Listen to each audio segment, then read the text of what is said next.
Good evening, class. Brought to you by the new Faro's Lounge Kickstarter, Arachnophoria, coffee table book of all things spider. This I'm very proud of. This is the Crouching Spider collection. So many different hot-looking females in the Crouching Spider pose. Oh, it's wonderful. What happened here? Oh, it's a YouTube video. That's my B-roll footage. Vampirella, we got it all in this book. We're doing well, but we can always be doing better. You know me, that $20,000 a month lifestyle I like to lead, so I'm about $12,800 away from it. So whatever you can do. We got a script to write. We have a brand new script to start. As a matter of fact, remember we ended chapter 2, of course.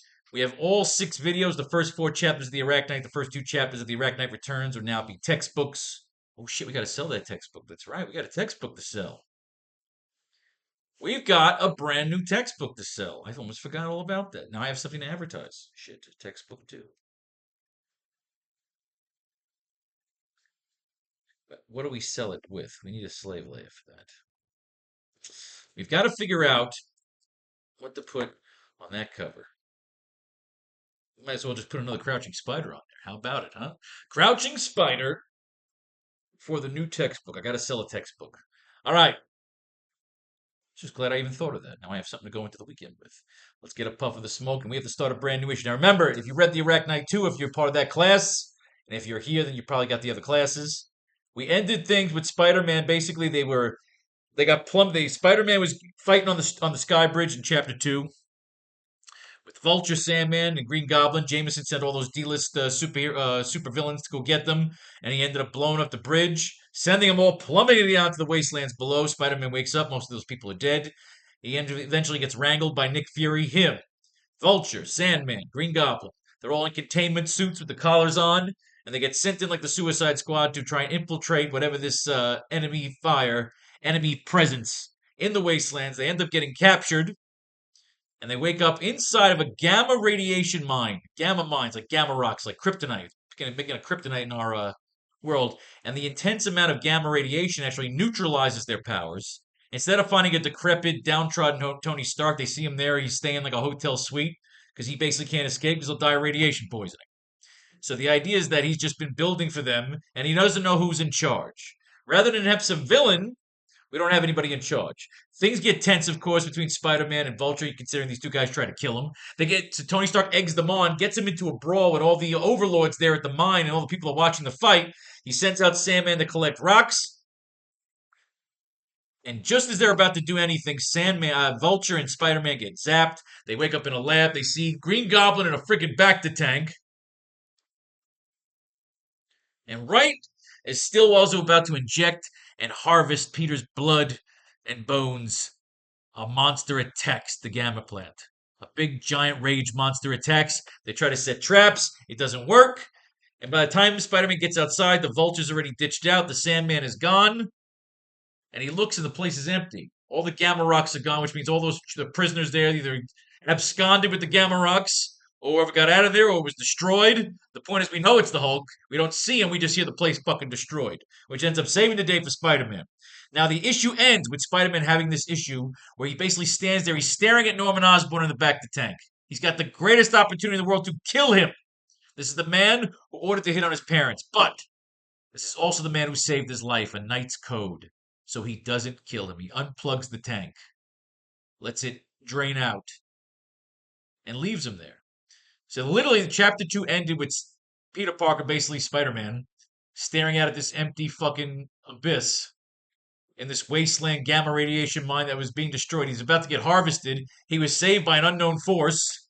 So now we have to decide how chapter 3 starts. Remember where we left things off? We left Dr. Octopus escaped. He ended up kidnapping those scientists that were trying to escape Empire City in a Hyperloop. He attacked the Hyperloop, and he kidnapped them. That's how the issue ended, with them trying to leave on the Hyperloop to Madripoor, and Dr. Octopus hooked up to the lizard's head and spine like Krang. And he captures the scientist. That's where we're at. We have Dr. Rock has his hands on the scientist up there in Empire City. Uncle Ben was knocked unconscious when Dr. O escaped Osborn's lab. Peter was down there in an empty gamma radiation mine in the wasteland. So we have to decide if we're going to start the story here in Empire City with Dr. Ock setting everybody up in the lab, or do we have Peter inside of a car with Nick Fury as they try to track down the other guys that left? And we have to decide if Norman Osborn's with him. So just really quick, I want to open up the previous file just to get to that ending again. Always read the previous pages.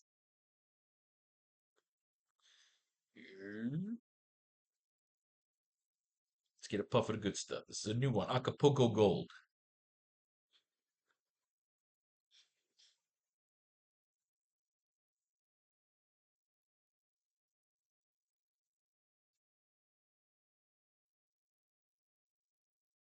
Acapulco Gold. Shit.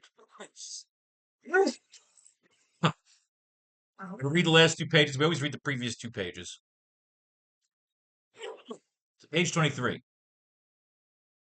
As the guards scattered to the exit, Dr. Stillwell takes one last shot at trying to eject Peter. I was hoping to observe the results on you live, but it turns out I have a monster to catch. Before he can inject Peter, there is another smashing sound and an animal-like roar, like a Frankenstein monster. SFX of the smashing and roaring, T-Rex style. The smash is so close and powerful that Peter and the Vulture are both knocked over and off their cots, their restraints tearing and snapping upon the impact. Dr. Stillwell goes flying backwards. There is no dialogue here, but the panel should be filled with various SFX to capture the effect that the guards are attempting to trap and incapacitate the Hulk, who we hear out there destroying guns and guards. The SFX should be bullets, screaming, bones breaking, gamma rock splitting, really dress up the panels with the cacophony. As he stumbles and falls backwards, the syringe also turns and stabs him in the throat. SFX of the falling and stabbing. More SFX be bullets, screaming, bones breaking, gamma rock splitting, really dress up the panels with cacophony. We see Dr. Stillwell convulsing and foaming at the mouth as he seemingly suffocates and dies. It is a disgusting visual, as his body rejects the gamma and all his openings are being flushed outward. SFX of the vomiting, convulsing and foaming. Now awake, the Vulture stands up next to Peter as they both stare down the now dead and disintegrated body of Dr. Stillwell. More effect should be the sound of magnetic trapdoor trying to close in on the monster. Lots of steam, hissing, and more roaring. We hear the guards over Stillwell's radio. Dr. Stillwell! Dr. Stillwell! We have it in the trap, but he's overpowering the hydro... It's out. The Vulture and Peter then stare at each other in silence. They stare each other down in silence. Remember, they were about to fuck each other up, and they fought when they got zapped. So rather than have them taunt each other, I actually thought it'd be cooler if they just didn't say anything. That doctor was just about to fucking kill them both. He's dead. So now they just stare each other down. Instead of fighting each other, they just decide to go their separate ways. Without saying anything, the Vulture turns to the exit and escapes while Peter turns and looks at the tank holding Norman Osborn. Here we go. SFX at the top of the trap exploding outside the lab, which sends a shockwave through the lab. We cut to that cool standoff type of shot where Peter has a chat with Norman. Norman, we can see even hooked up to all those plugs and wires, is wide awake and staring at Peter with those creepy green eyes. The lab is coming down, Norman. I don't know if that's Fury, Stark, or the Sandman out there, or even some new sort of monster in the distance. Or even some new sort of monster in the distance. But I know you can hear me, so I want you to pay attention. Every muscle in my body spasms with delight at the thought, excitement, and opportunity to just pull the fucking plug on you right now. It would be justice, wouldn't it? I'll bet right now you would even welcome it. Which is why I can't do it. Not because of a code of honor or a desire to prove that I'm better than you. I'm doing this because you saved my life. You son of a bitch. I'm returning the favor. With one stipulation. Don't ever come back to Empire City. That is the penalty for your past. That is the price of your freedom.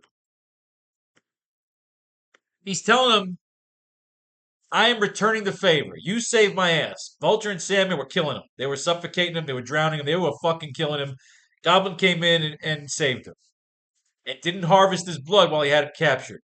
While Peter hates this man with every thought and being of his mind and soul, he did save his life. It's a knight's code. He returns the favor.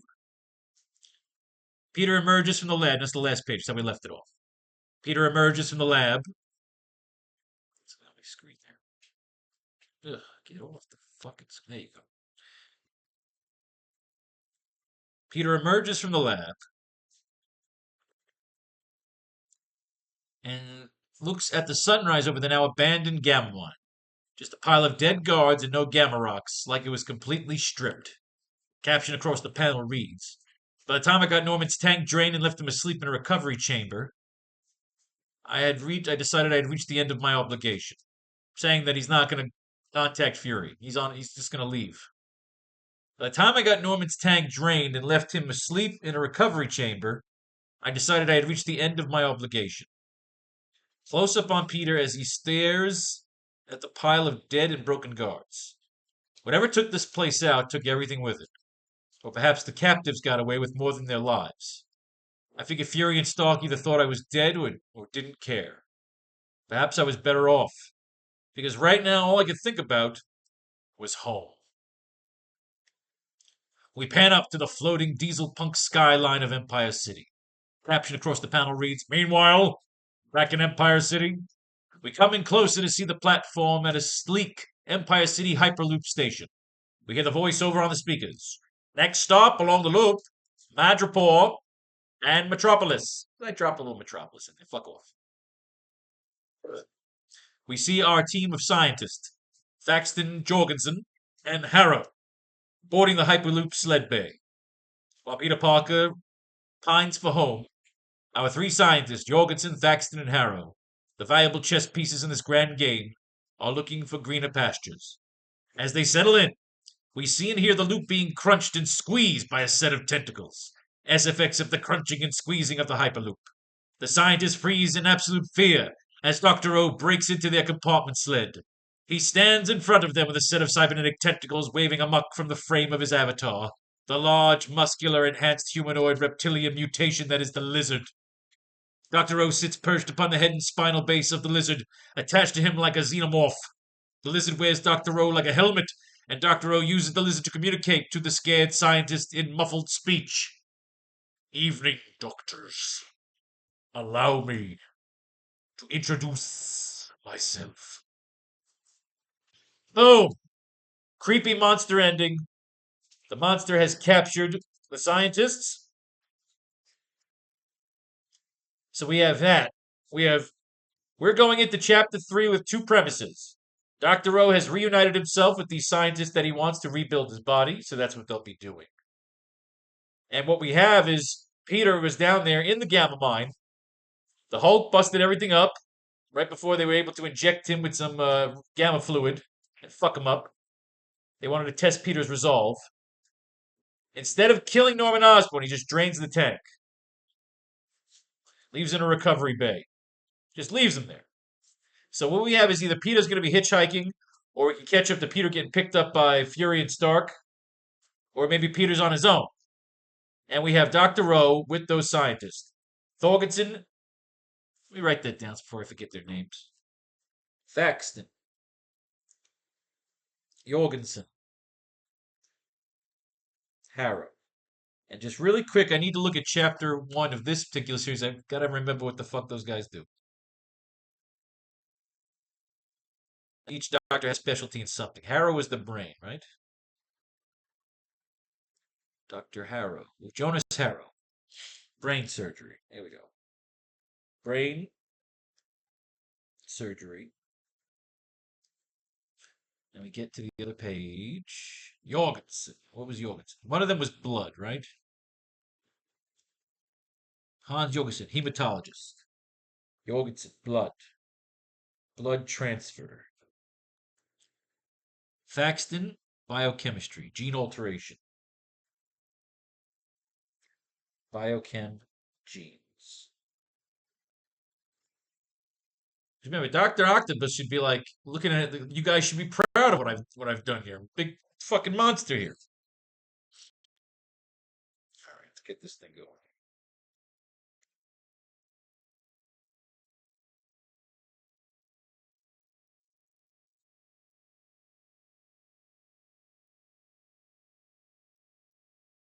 All right. Whew. Now we write. All right. I'm going to do things a little bit differently now. Well, we realized that as we were coming out, we ended up stopping the last chapter, and right at the end, of the 1976 issues, and we kind of bled a little bit into 1977. As we see here, we're in February 77 in our Amazing Spider-Man run, 165. And then we have Team Up, which I got to tell you, I hate Team Up. I'm not enjoying this run. We're kind of ramming through it to see what ideas it gives us, but the writing is kind of fucking cheesy. The storylines kind of suck. But this is mining. Every now and then we get a good idea through art, through story, through anything. But I also realized that they started doing the annuals in 1976 as well, and we skipped the first one. So we'll also incorporate here because I see that Chris Claremont wrote it, of course, the famous X-Men writer. So this is 1976. This is relatively early in his run, so maybe we'll see some nuggets of interesting. Double the action, double the thrills. Spider-Man and the X-Men all board up Boeing 474 to a conference when the plane is hijacked by robots that once defended the nest, a place that was abandoned after a nuclear explosion. All right, I like this. Remember, we got Peter walking through the nuclear wasteland right now. Spidey and the X-Men must prevent these beings from harnessing enough energy to continue evolving into higher beings. Shit, this might line up perfectly. We are starting chapter 3. So what I thought was, instead of always starting with Amazing Spider-Man like we always do, that we'd actually start when they launched this brand new series in Christmas time, 1976. Because you know that everything we were reading in the previous issues was referencing these titles. So technically we want to get caught up in terms of the timeline, because we're up to February 1977 here, and technically we're up to March 1977 here in Team Up. So we have to get caught up to March 1977, 3 months away from my being born. So what we have here is, I think what we'll do is we're going to try and catch up the good old-fashioned way, one chapter at a time, rather than try to rush through, because I don't like to rush through. We have to get caught up here to Spectacular Spider-Man 3-4 to get all caught up over here, and to get ourselves back in chronological. We're also looking at this amazing annual number 1. As a matter of fact, we were going full-on chronological. We would do the annual first, and for some reason, this nuclear holocaust explosion theory thing, this might work for us. And it's Chris Claremont. Let's open it up right. Amazing Marvel Team Up Annual number 1. We're going to literally go from the beginning of the year, right to the end of the year. So that's our order. We're going to go 1, bang over here, bang here, bang here. Let's get it done. Our goal, ladies and gentlemen, of today's class is always 12 panels, 6 panels per page, 2 pages per class. That's how we tell our story in 12 parts. It's a beautiful 24-page story as part of a bigger saga. Our AracKnight graphic novel is now in its 4th chapter being drawn, and we're now here in the 3rd chapter of the sequel. The goal is to always go one bigger than the previous story, so our goal here is a 5-chapter story and 24 pages of drawn comics each. What do you think? What do you think? Let's do it! Lords of Light and Darkness. Alright, is Chris Claremont going to show his chops here? Spidey and the Uncanny X-Men together. Hydrogen warhead blasts out of the cavern. Here we go. Ooh, we got bombs going off here. Remember, we had gamma bombs? We just had a huge gamma mine explode. What I'm thinking here is that either Peter is hitchhiking and Nick Fury picks him up, or he can get picked up by a bunch of scavengers with gamma radiation, with gamma rocks. So this could lead to a lot of people getting mutated down here.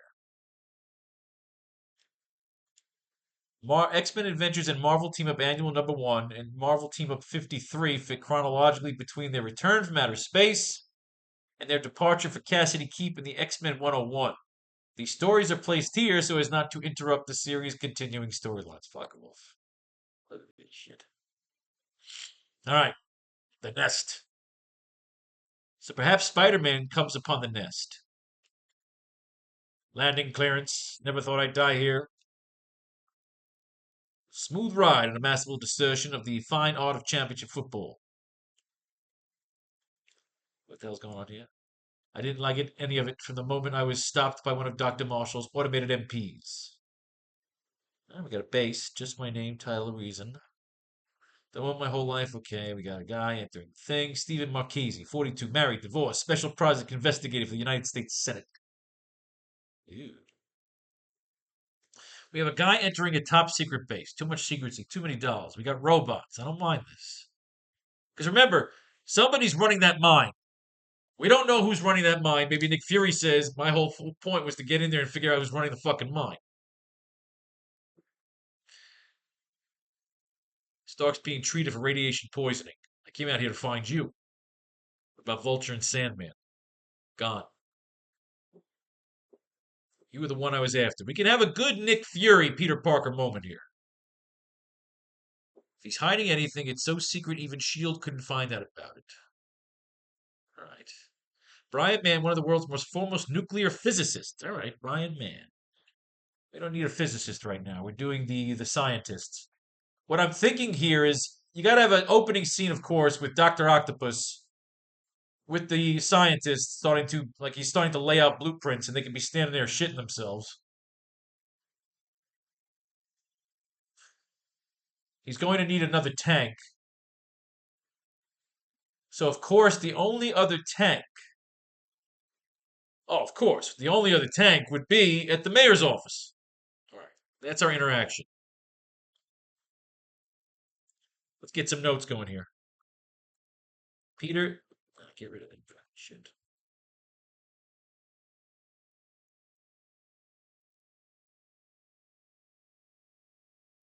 Peter is hitchhiking through the wasteland when he is picked up by Nick Fury or Agent Clemmer or both. You know, he's got the sexy Agent Clemmer. No reason why we can't throw the hot Russian in. The Vulture, Sandman have gotten away. We can bring them back later. Fury sent her out to find him. Fury could think Fury could think that Peter, Spider-Man, was the one behind the mine because of his showing up, throwing around high-tech equipment and money. Peter, of course, is being recruited to aid in the recovery efforts of those in the wasteland.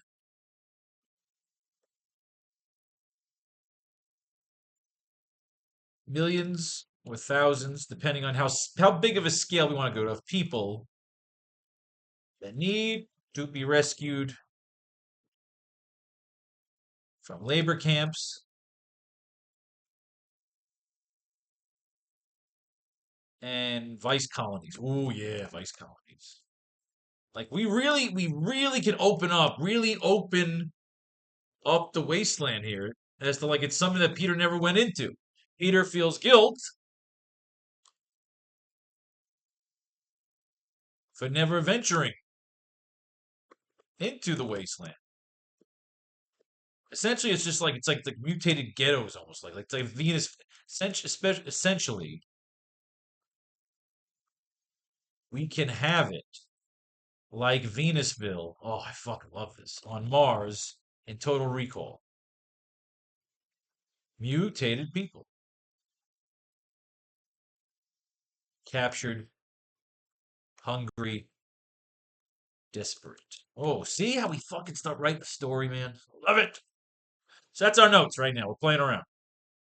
As for Dr. Octopus, he is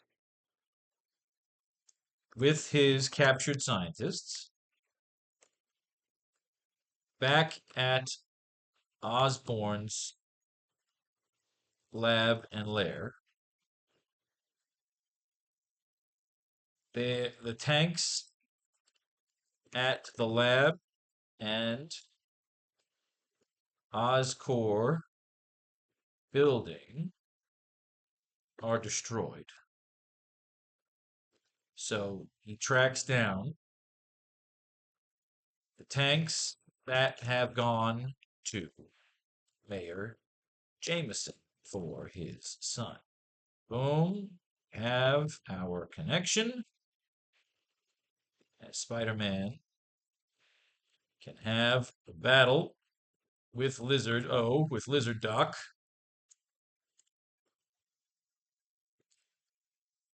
Have to defend the mayor, who basically ordered the hit on him. Constant conflict with Spider-Man. See? We've laid out some notes. Let's lay out the fucking story. Where are we? The nest. Let's do this shit. Headed to a little hideaway, Stephen. Took 7 years to carve this installation from the heart of the mesa, which it rests 7 years. All right, so that even my 7 colleagues could devote ourselves to solving the problem of the world's depleting energy resources. But then you know all that. Dr. Vic Norman, biophysicist, his job was to see how life fared under exposure to intense radiation. Oh, see? Jan Marshall, electrical engineer. It was he who created the robot guardians of the project. Hello, my friend. Naming them Rex is a pun on the fearsome Rakshasas, the demon guardians of hell in Hindu mythology. Some pun. Oh, good lord. Maybe we should write these guys down. Just in case we need more scientists. Brian Mann, nuclear physicist. Whatever.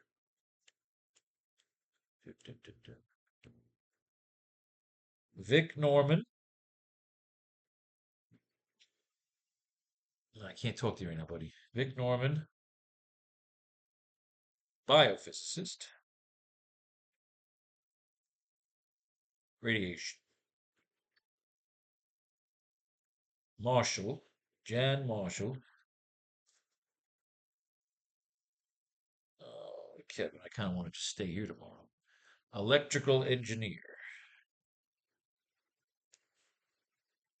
You don't need these guys, and maybe not now, created the Robot Guardians project, naming them Rex.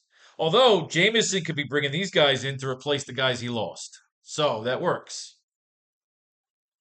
Yes, let's get their names in here.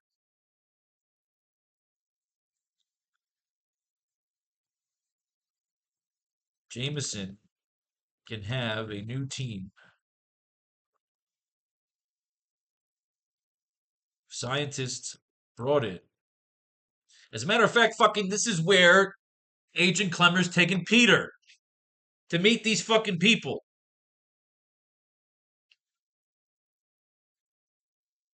To their hideout. Plus, it was a test. The idea was to. Nick Fury needs. Alright, fuck this. Let's just start with some fucking. Let's start some hitchhiking.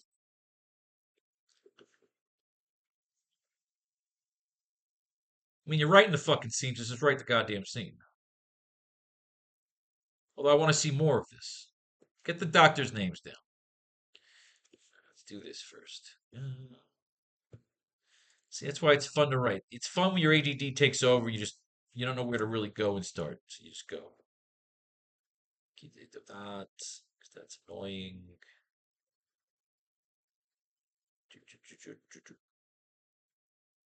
Alakazoo, Momentinaboo, and a bippity boppity boo. Put them together. What have you got? Bippity boppity boo. Alakazoo, Momentinaboo, and a bippity boppity boo. Put them together. What have you got? Bippity boppity boo. Good. All right. Let's go further. Let's get these doctors' names now before I fucking forget.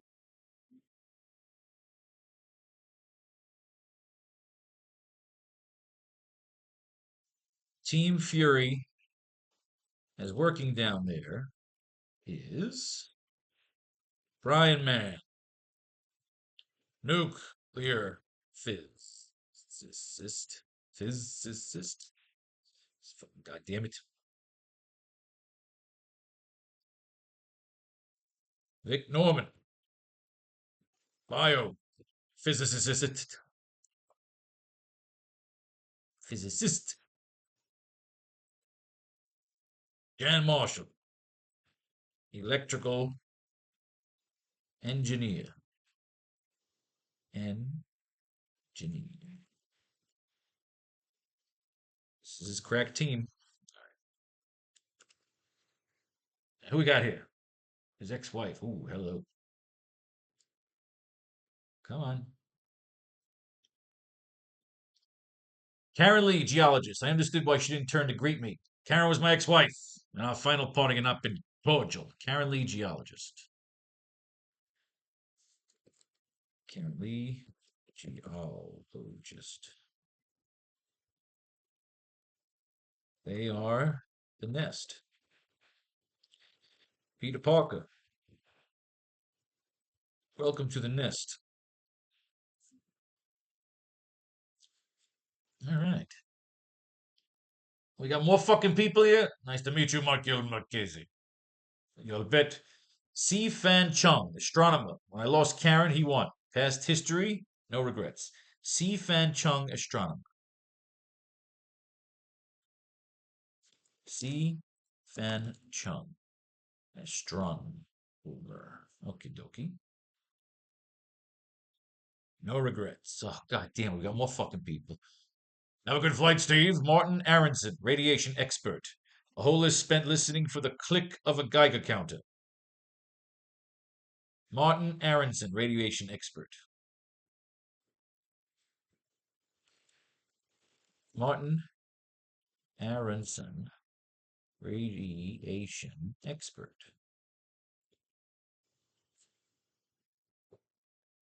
A whole life spent.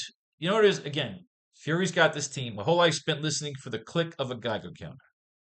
And Randy Tate, Randy's the hot ass, project overseer, scientific euphemism for Gal Friday. Not that she'd mind. She should have stayed a stewardess. Randy Tate. Look, get her in there.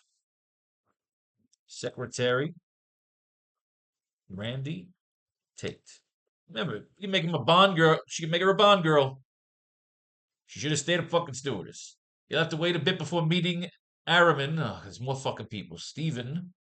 It would take a herd of Indira's elephants to drag him away from the pile. Assuming that would be enough. Arman Neela. He managed to leave India just seconds before Miss Gandhi decided that scientists owed their minds to the state. And he managed to take the secret of irradiating common minerals with him. Irradiating common minerals. We like this guy. Araman Neela. Araman Neela. Irradiating. Irradiating what? Common minerals. Dr. Araman Neela.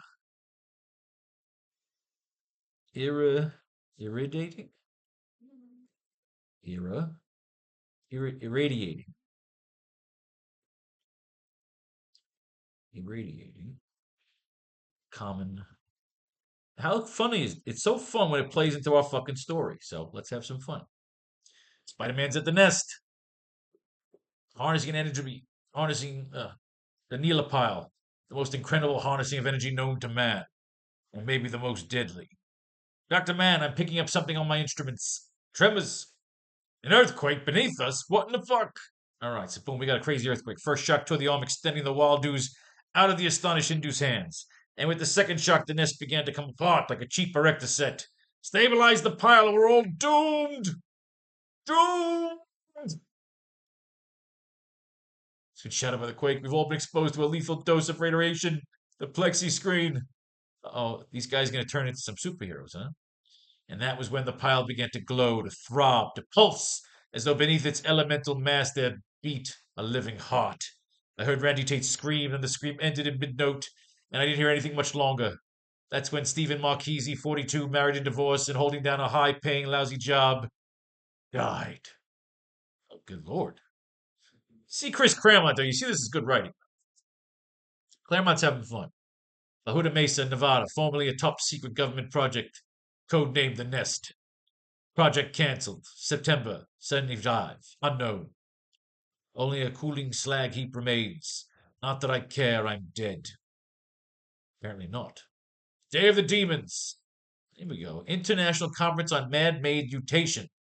Converging. All right, so all the scientists. We got scientists all over this bitch. Member nations, as well as a host of reporters airborne. Okay, giant plane refueled in flight. That's kind of cool. They do that. They used to do that. The giant plane will be refueled while in flight so that week-long conference can continue uninterrupted. The delegates eating, sleeping, and debating endlessly while circling high above. Wow. It's a plane conference. That's fucking crazy. That's so cool. Although Reed Richards apologized for being unable to attend, he did say that this conference move promises to answer one of the most important and far-reaching questions ever to confront the human race. The question of whether man's ability to alter himself for better or for worse. And there you have it, ladies and gentlemen. The news as you like it. Here we go. Got a stewardess, the sexy stews in the 70s, baby. They're flying over the Grand Canyon. Everybody's having a good fucking time. As I was saying, so Lionel, it's not natural hereditary dysfunction that determines gene mutation, but outside influence, radiation, and the like. Well, let's just play into what we're writing about. Of course, I don't expect the new wave of younger scientists, the younger generation, to understand. I'm afraid I must protest, Dr. Fermizi. We got scientists arguing. Here we go. We're willing to question them as well, and I'd like to meet Peter Parker. Dr. Peter's here as both an auditor and reporter. He's the only one hand. On one hand, he's here to learn from his elder statesman. All right, so okay, let's go. Take some fucking pictures. He's meeting all these fucking people. Jameson. One of you must be Dr. Mishkin of the Soviet Union. But, very pleased to meet you. I am Dr. Mishkin. This is my translator. But he is my bride's brother, so you see, and... Because you, Peter, are the only reporter abroad studying for a degree in physics. Besides, your professors asked me to watch over you, protect you from the wolves. All right, so speaking of wolves, I don't care about international cooperation, Doctor. We're in a Cold War. Okay, we got Russians. Senator Turner. Followers of the Skull the Slayer ought to recognize him. Oh, I don't. So I guess this guy's a bad guy.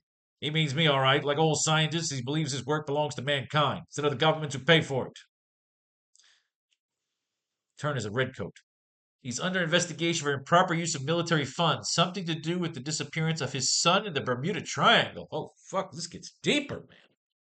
I'm glad I fucking opened this stupid annual. I was going to skip the fucking annual, I swear to God. But they talked about it, so I had to fucking take a look at first. All right, he's getting pictures. Now, Reed Richards convinced the airline to let them ride gratis. I'll never. Simple, Senator. The X-Men. When Richards reluctantly informed. So I got to do it as Patrick Stewart. When Richards reluctantly informed the conference that he would be unable to attend, knowing my interest in mutations, he suggested that I be allowed to attend in his place. I'm here with my crew of fucking X-Men. Professor Charles Xavier. Thinks you get anything by just asking for it. This senator is obviously an angry asshole. You want to just paint him one? Who do you think you are? None of your business, bub. Needs a touch more respect in it. Let Wolverine cut the fucking guy up. All right, here we go. It's going into a fucking Flash Gordon-like storm. I like this. Got some Flash Gordon shit about to go down. Heavy fucking fog. The plane's getting racked up, but what this guy doesn't know where he's going after. This plane contains the X-Men and Spider-Man. But unfortunately, the sexy stew falls out the fucking window. We've broken out of the cloud. Now something is shooting at us from the ground. Guided missiles. Why do we know this? No, they're not missiles, but their design is so familiar. I've seen it. Of course. They were featured in the Bugle back 2 years ago, invented by a Swedish scientist named Marshall. He joked about christening them Rex, after the soul of some mythological demon. All right. I noticed they've mentioned that demon again. Demons whose function was to serve as the guardians at the gates of hell. All right, fuck it. I got to write that demon down. It's the second time it's come up, and I could play into something interesting if we want to connect Dr. Octopus to a cult. The Sinister Six, the Sinister Six, the Sinister Six. All right, let me just get this real quick.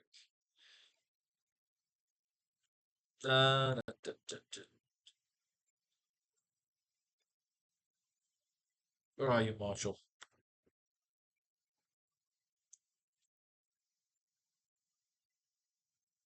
Oh, let's go back page. All right, we're almost there. Here we go.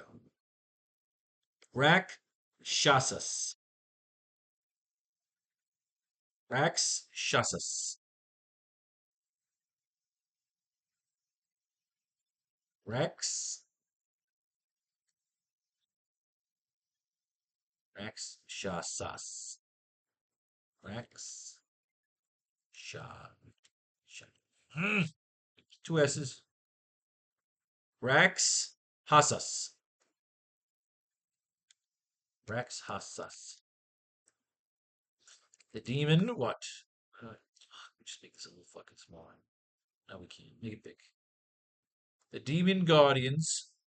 Just go down, please. The demon guardians of hell in Hindu mythology. The demon guardians of hell in Hindu mythology. All right, keep going here. Now let's go here. We can move a little faster. Doop, doop, doop, doop, doop. The missiles, and here we are. The Guardians of Hell. Rax, no one asks how they survived the Holocaust of a thermonuclear meltdown because no one aboard the plane is aware such a Holocaust had ever taken place. So these robots are still alive and all the people are dead, unless that guy's consciousness living.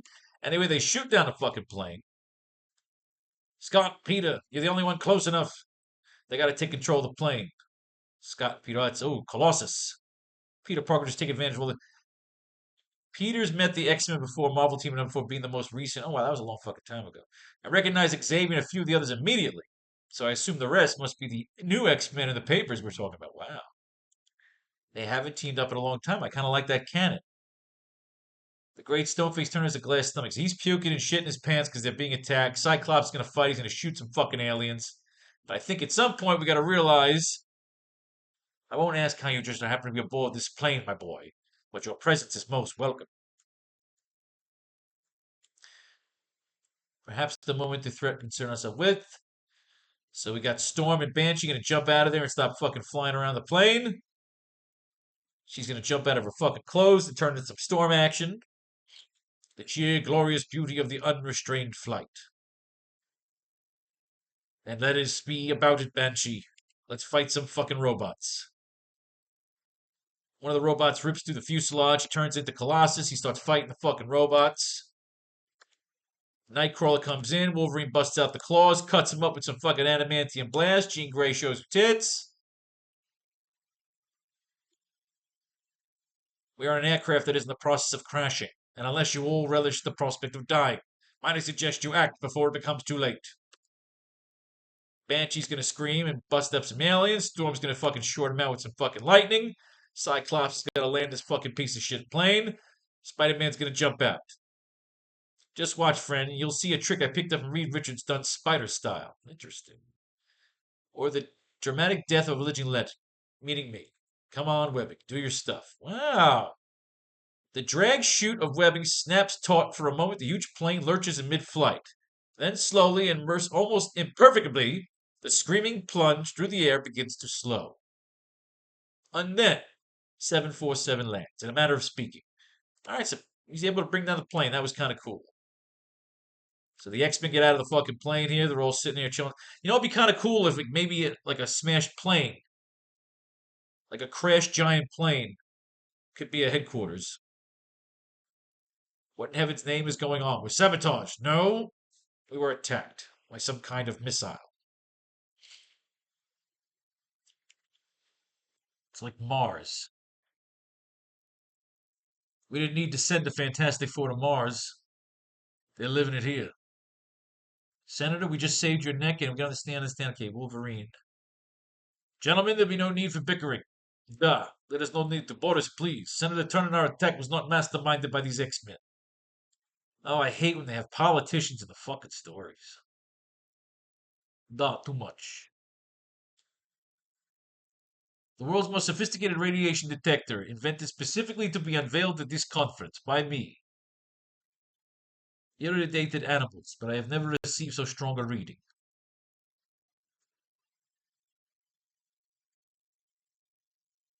It's a little cerebral. There, my friends. The reading I am coming is most definitely there. Miles across the desert is the old blown out the nest. That's where the robots came from, Scott. Banshee and I saw it from the air. Yet, it's for sure. That mound, as you call it, is highly radioactive. What are we to do then, comrade? If our attackers emerge from the slag heap, then it is there we must go if we are to learn the reason for their attack. You are right, comrade. And I brought something with me as this conference as a demonstration of my country's advanced mutation research. Again, anti-radiation spray. It neutralizes local radioactivity for up to 1 hour. After that, of course, it's never been tested. All right, so they're all going to wrap themselves up with some radiation, and they're going to go into this old base. Since I don't hear them talking about USB much, I must be doing something right. Watch it, Elf. I bite. I've been keeping up for years, friend. What's going on? What am I missing? What are they talking about here? Cyclops, we found this a wee crack in the mountain. The stewardess claimed to have seen the robots emerge from the earth. Perhaps this. You think you keep up with this webhead? All right. Wolverine seeks to bait you, my friend. He seems to find some measure of security in the belittling of others. That's all right. Okay, it's all right. So we got some interactive, some byplay. What are we doing story-wise? I like that we're in a radiated area. So they jump into the fucking radiation cloud. And Professor Xavier, well, I'm well, Doctor, for a man living in a nightmare. Starting in X-Men 97. So they're really using this to push the living fuck out of X-Men. Because Claremont's on X-Men, they want you reading it. So they let you read Team Up Annual here to hope that you end up buying X-Men next. Your two flyers have been gone a long time, X-people. I think we better hustle after them fast. So we got Cyclops, Wolverine, Spider-Man all going in. Fuck some shit up. I will stop them, Cyclops. The Wolverine is the only one who truly needs stopping. I have fought beside Spider-Man. I suspect he only battles only when provoked. That's right. We read that issue, remember? All right, let's go. They're going in. Radiation, screen, poison. We got a whole fucking thing going on here. Someone's being shot at. Banshee's got to save Storm, but he's got a headache. He bangs into the fucking roof. Oro's out. Everybody's out. Someone's getting their X pulled off them. What do we have here? Still, these two are not the one. I sense the one is still without waiting. These are unimportant. Let us go. So we got some radiated people running around down there.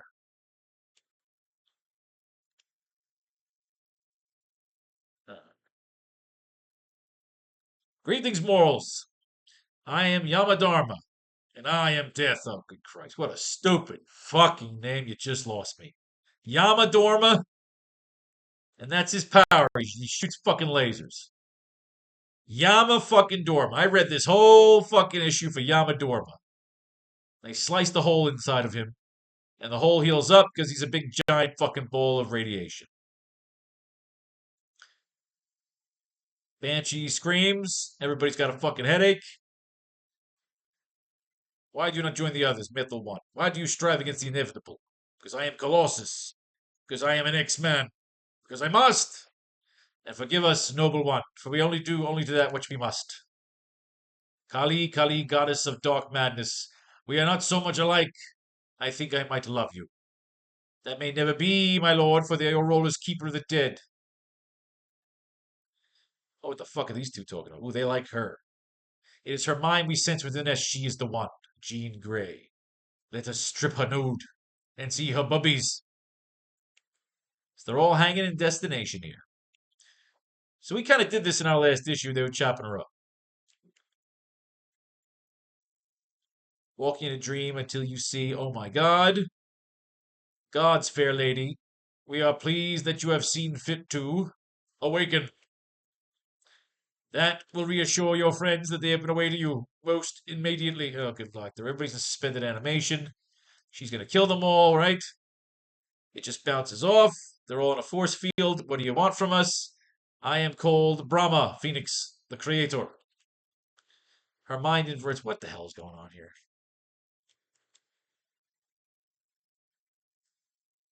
His mind was first. Okay, infusing all of us with the stuff of his thoughts of mind. Ripped out, twisted, search for memories. Okay.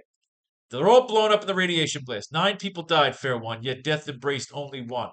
While the other 8 were reborn, molded and mutated by the myths that made up a man's remembrances. Myths torn from Hindu mythology. Myself, Brahma. Mara, the dreamer, and Yama, the death god. Kali, the black madness. And Agni, lord of fire. Vishnu, preserver. What the fuck am I reading here? They became the whole thing that he was writing about, right? It was all blown up. His teleportation got him in there. Banshee's fucking screaming. He's speaking Russian. He's throwing punches. He's shooting lasers. He's jumping over shit. He's webbing shit. She's back in her outfit. She's wearing a fucking headband. Wolverine's twisting around. Jean Grey's pissed off. She's going mind for mind with the rest. Everything blows the fuck up. Energy's gonna get blown up. These fucking Indian Hindu goddess motherfucker assholes are fucking all over the place. Everyone's yelling at everybody. It's all everybody shooting blasts at everybody, but you can't hurt them because now they're gods. Until he blasts him in the neck, punches him in the fucking face, shoots some fucking dark fart clouds at her. She goes back. She's got an X fucking thing here. He shoots him. He screams at her. He swings his staff. He wraps his fucking hand. He's writing out a shoot fucking god. She's glowing gold. She's growing fucking crimson. Everyone's going here. He punches the other guy in the fucking face. She karate chops him in the fucking head. She starts a fucking storm in a hurricane. He's here. He's there. Everybody's swirling away. She melts them all with a fucking brain blast. He gets a brain freeze. He puts his outfit on. He shoots at him. The other one shoots at the other. And so it goes. And everybody fucking locks hands and hangs out. How are they all still alive? We gotta go back now.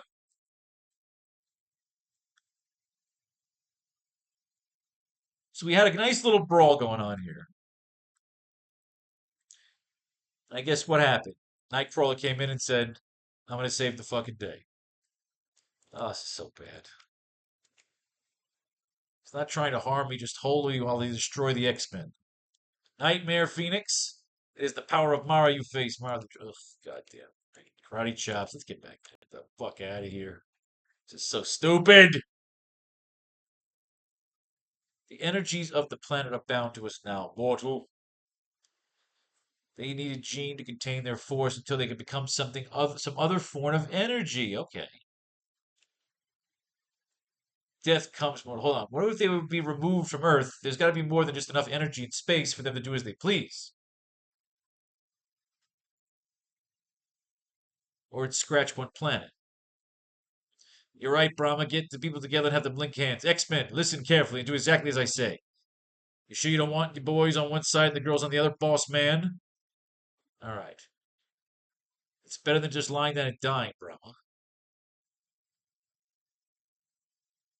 Try praying, Lemma. Phoenix, link with Brahma. Allow his mind force to flow through you. I will try to be gentle, girl. Don't bother, friend. Very well. For a tense moment, there is only silence, and then Jean screams. What is happening to her, Cyclops? Forget it, Nightcrawler. Just tap the mental projection she's beaming at you. And teleport it into the path of the eye beams. It is done, Cyclops. So easily, you can forget the pain of the one you love. Yes, if it means saving her life. Ay, ay, ay. They all teamed up to shoot these people. Cooling system. All right, so they all like to work together. He writes them working together. The Walker on the Alpha collapsing, lady. I gotta step in before it's too late. The gods disappear, their atoms traveling upwards. Oh, good lord.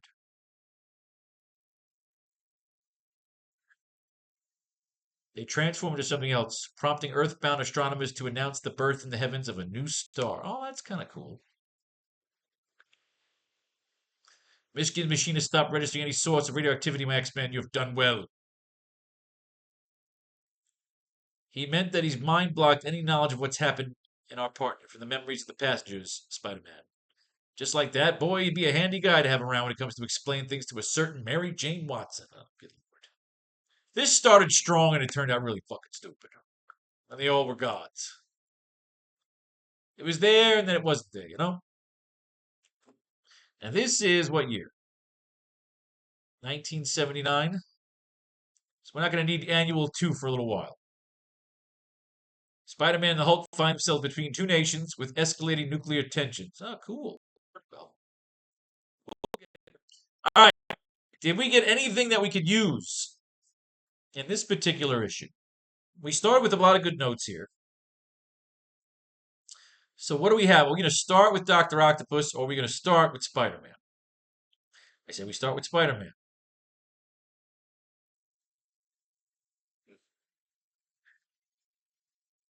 We close in on a sunset over the wasteland. Oh, yay. Love when that number goes up. We close in on a sunset over the wasteland.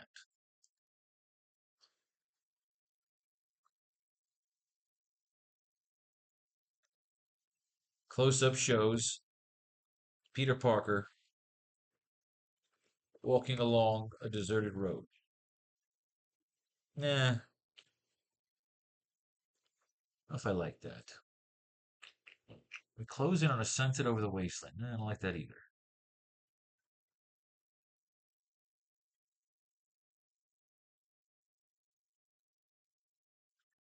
You should be walking past some sort of wreckage, something familiar. They were in Pennsylvania, was where that mine was, because they were coming out of D.C. We can catch up to Peter walking where? What is he doing? What is he walking past? Is there anything in that map of the United States that could be interesting?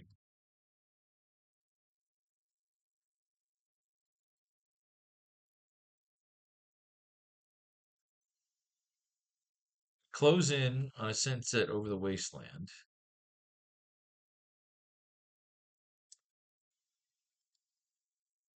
where we see the sun, where we see the purple haze beaming and bouncing off what looks like the wreckage of a large Boeing plane.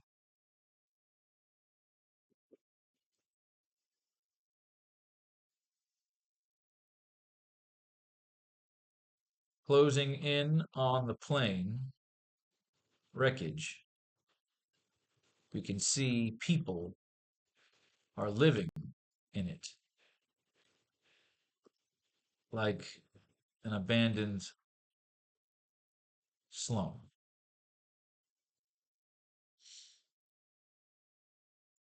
Passing over the wreckage, we see Peter Parker walking towards the dusty and dirty road near the wreckage. Peter looks tired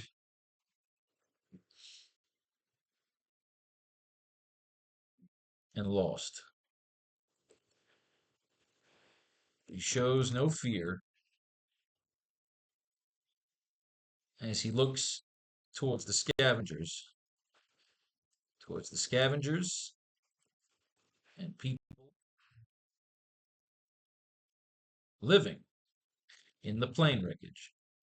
So we got that idea when we saw the plane wreckage. Let's lay out the page and we'll start up with the dialogue. We'll get to the dialogue. Let's lay it out first.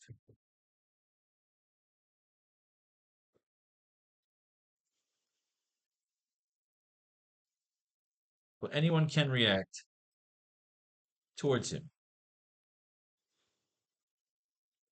You see a vehicle pull up.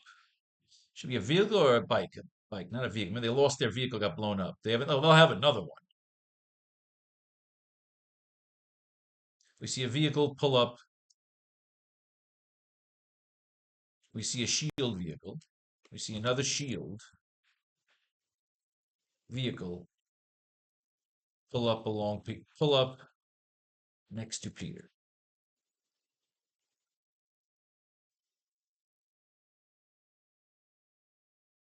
Here, the door opens, and we see the sexy Agent Clemmer, sexy blonde shield agent Clemmer.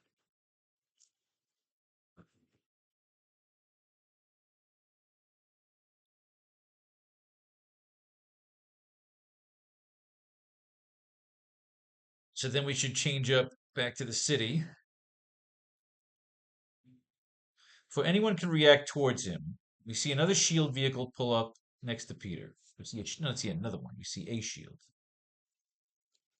We see a shield vehicle pull up next to Peter.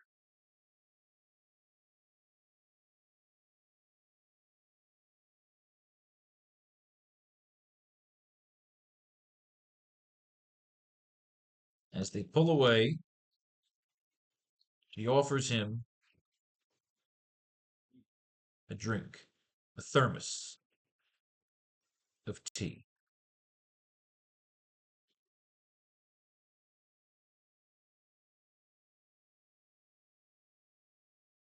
Before he can grab it, he passes out. I like that. Lily opens with him wandering through the wasteland. Just as things are about to get charming and he thinks he's gonna, like, be cool with her, he fucking just passes out. Before he can grab it, no, he grabs it. She offers him a thermos of tea before he can drink it. He passes out.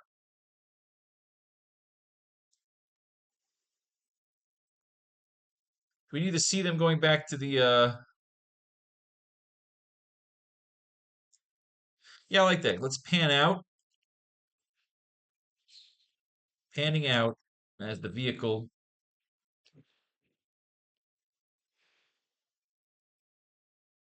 drives off with Peter. We can see several wreckages alongside the wasteland that have become makeshift slums and havens for for the people, for the survivors of the Civil War.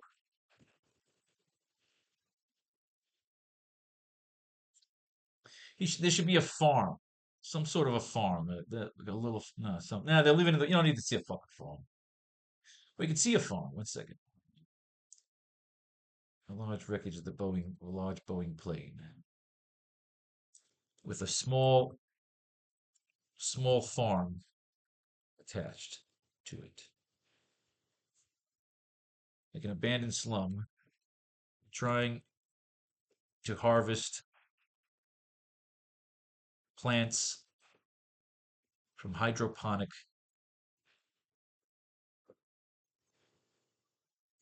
pots and broken down machines. Farming tech machines. Yeah, they shouldn't be growing in the ground. The ground's fucking soiled. The ground is destroyed. The soil's gone. It's like the idea of hydroponics. Yes. So this is a nice 8-panel page to open up the story. Panning out as the vehicle drives off with Peter, you can see several wreckages alongside the wasteland that have become makeshift slums.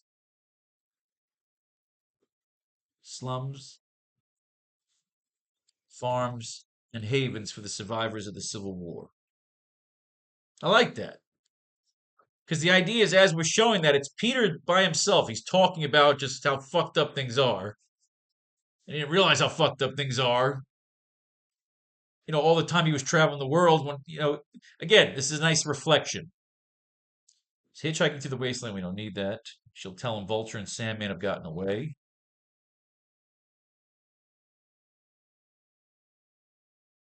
So what do you do? Come to use me again? No, it was a test to see who was on the up and up. So she's telling him that. She's going to run some exposition down for him. And that is page 1 right there. So now we got to lay out some dialogue. Let's do some more mining. Move this to the back of the bus. We got it. We'll note the credit. And now we start with a brand new series. A brand new series that we're introducing because this became the 3rd regular Spider-Man series. Spider-Man was so huge that not only does he have his flagship title, Amazing Spider-Man, in the 160s by now, And he has Marvel Team Up, which again got a lot of praise, but I'm not a big fan of. But that was him. Always teamed up with somebody, just basically almost serving as a talk show for Spider Man to bounce off. Whoever they needed Spider Man to give the rub to, he is their Batman. And then they said, you know what? Why not get another writing team on here? Let's fucking cash cow this fucker. Which brings us to the third title, introduced in the 70s. Peter Parker, The Spectacular Spider-Man. Kind of a long fucking title. To be honest with you, I don't remember this shit at all. The only time I ever read a Spectacular Spider-Man was Craven. So in Craven's Last Hunt. I mean, I read all this shit as a kid. I mean, I haven't read it since, so it's gonna be cool. It's almost like it's fresh. Can we get the dialogue we need for page one? Mind out of this comic book. This brand new title. First issue collector's edition by popular demand. Spidey stars in an all new action series featuring the stinging return of the tarantula. Bring the tarantula in. Is Tarantula the fucking guy behind this, the slumlord of that fucking Gamma mine? Ooh, I like that. Twice stings the tarantula. Now, really, is this any way to start a comic magazine with a scene so idyllic it's practically a sleeping pill? Well, believe it or not, faithful one, the somnolent splash page is designed to lull you to a false sense of security. All right.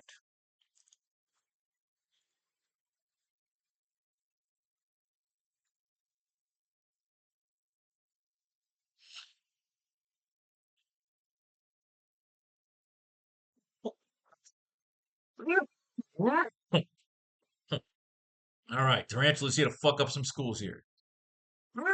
Vice Chancellor Edward Lansky continues to pound his point home. Here we go. Peter's taking some pictures at a college event when suddenly Tarantula jumps in with his fucking spiked fucking stinger fuck Jews.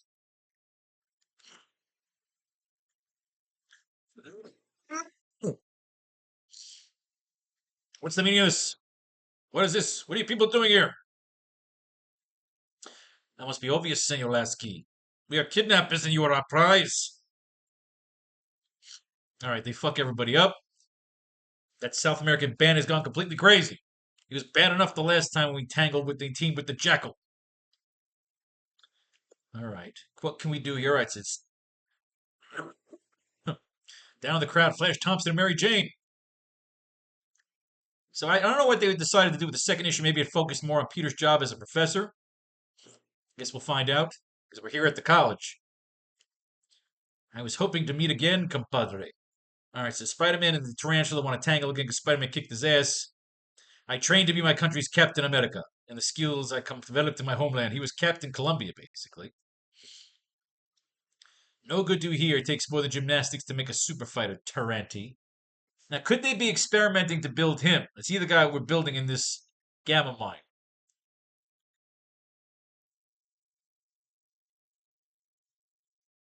I wish I believed what I'm saying, but right now it's all bluff.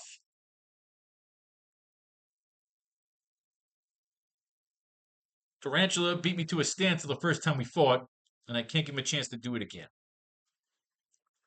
Verbally and physically, what's the matter, Tarantula? Webb's got your tongue. They beat the shit out of him, but these guys still get away.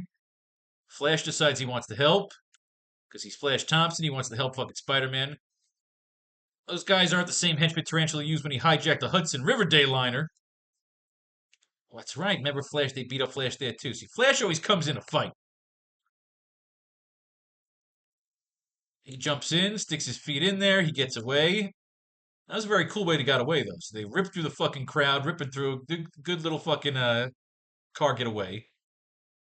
And Spider-Man lost. Tarantula kicked his ass. The crowd is a wreckage.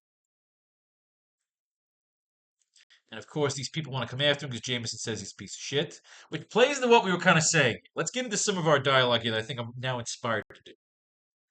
We close it on a sunset over the wasteland where we see the purple haze beaming and bouncing off what looks like the wreckage of a large Boeing plane with a small farm attached to it. Let's get to Peter Parker here.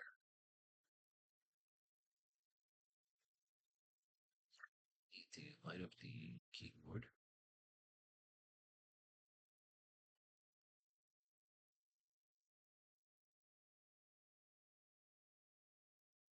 Times many moons ago,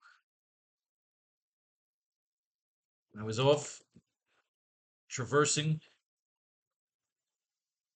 right? When I was off traversing the multiverse, looking to find myself. Many moons ago, I was off traversing the multiverse,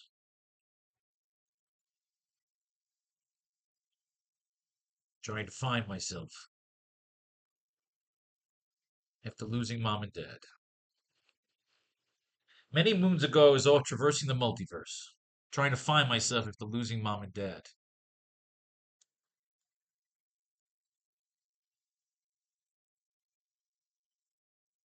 My adventures my adventures in quest not to touch the trust fund. We don't need to say that. In my efforts not to touch the trust fund. In my efforts not to touch the trust fund unless necessary, I found myself I found myself for a time working on a farm.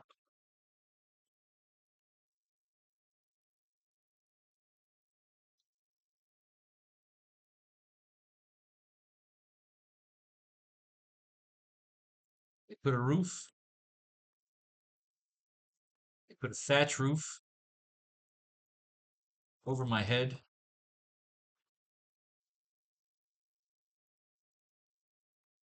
and all the crabs, not crabs, and all the fish and plums.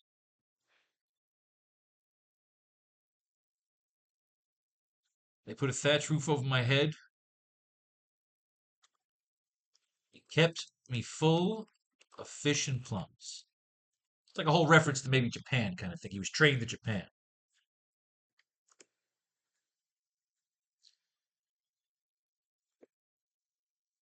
I still smell the tea. It was there. I found my obsession. It was there I found my obsession for a good cup of tea.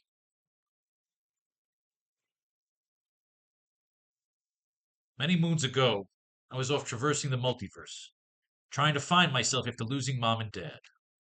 In my efforts not to touch the trust fund unless necessary, I found myself for a time working on a farm. They put a thatch roof over my head and kept me full of fish and plums. It was there I found my obsession for a good cup of tea and my first redhead. I like that. Let's acknowledge that maybe that's where he lost his virginity. Now my first blonde. Let's make a reference to Gwen. No, Mary Jane. It was there I found my obsession for a good cup of tea and my first redhead. I like that line. It's cool. I like that. Many moons ago, I was off traversing the multiverse, trying to find myself after losing mom and dad. In my efforts not to touch the trust fund unless necessary, I found myself for a time working on, not for a time.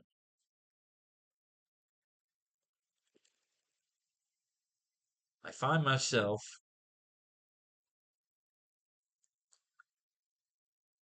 I found myself for a glorious season. I found myself for an endless summer. I found myself for a glorious summer. I like glorious. I found myself for a glorious summer working on a farm.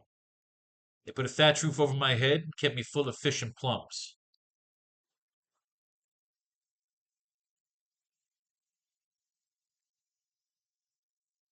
A piece, a piece of coin for whatever, and a piece of coin for whatever they moved at the market. I like that. Many moons ago, I was out traversing the multiverse, trying to find myself after losing mom and dad. In my efforts not to touch the trust fund unless necessary, I found myself for a glorious summer working on a farm. They put its thatched roof over my head and kept me full of fish and plums, and a piece of coin for whatever they moved. I just add that, fish and plums. And a piece of coin for whatever they moved at the market.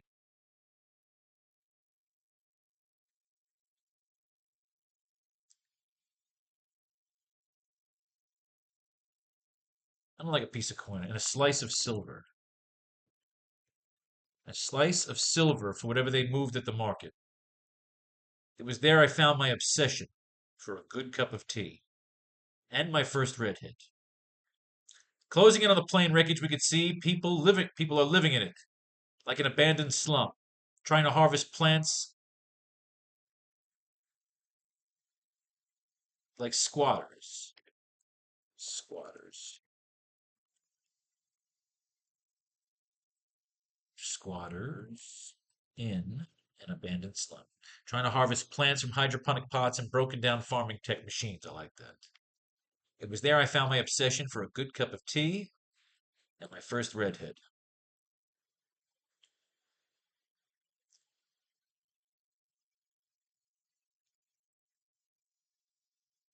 I keep trying to remember those times. Take myself back.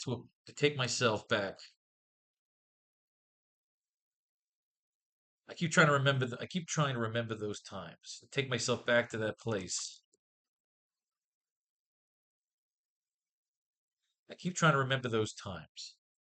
To take myself back to that place before I accepted that with great power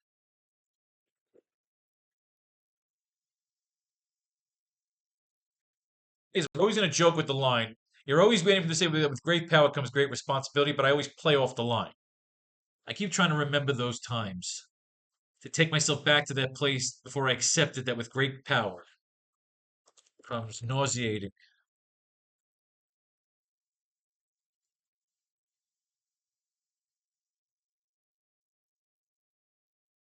And that's the way with the ability. Like, remember, yeah, we used great dexterity, lung capacity. To take myself back to that place before I accepted that with great power comes nauseating compulsivity.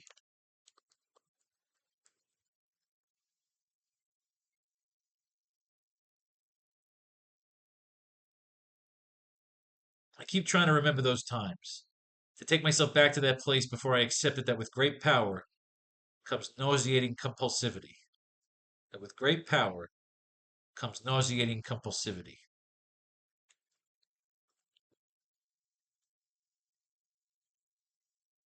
I should have let the son of a bitch. I should have let the son of a bitch die. There was something inside me, biting at me, calling me a coward.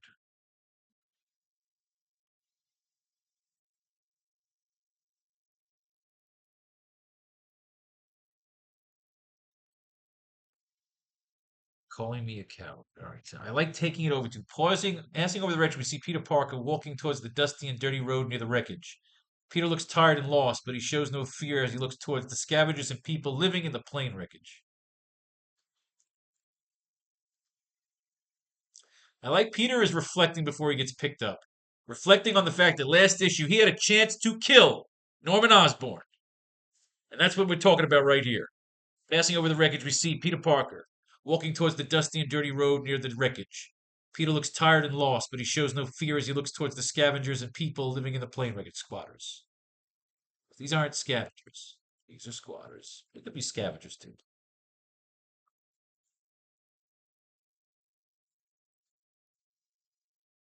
There was something inside me biting at me, calling me a coward.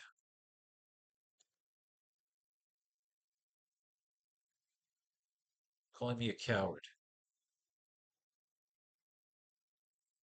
Calling me a coward for an easy kill. Calling me a coward. That it was an easy code. That it was an easy kill.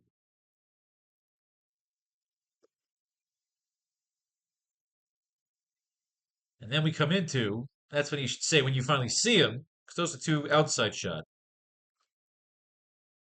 That's not the way of a knight. Not that. That is not the way of a knight. That is not the way of a knight.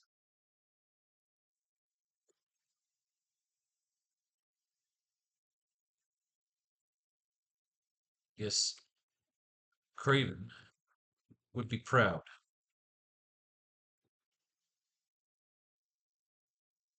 That is not the way of a knight. I guess Craven would be proud if he wasn't dead. If I didn't kill him.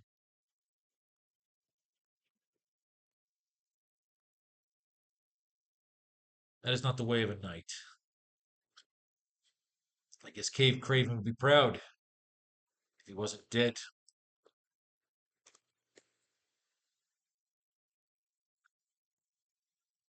I guess Craven would be proud if he wasn't dead. Seeing how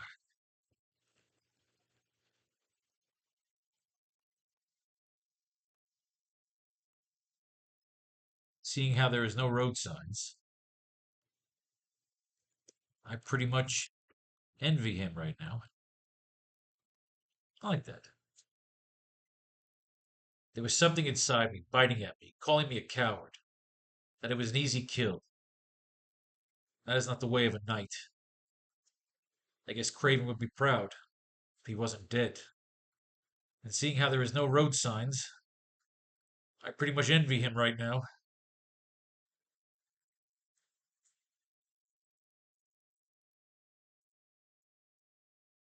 For anyone can react towards him, we see a shield vehicle pull up next to Peter. But are we missing an opportunity to say more here? Or can we say it in the car with these two? So we want to say more here. Got a good line here. It's not about filling space, it's about having interesting story. I like that. The first redhead, I like the opening line. Keep trying to remember those times, take myself back to that place before I accepted with great power comes nauseating compulsivity. I should have let the son of a bitch die. Son of a bitch die. There was something inside me, biting at me, calling me a coward. That it was an easy kill.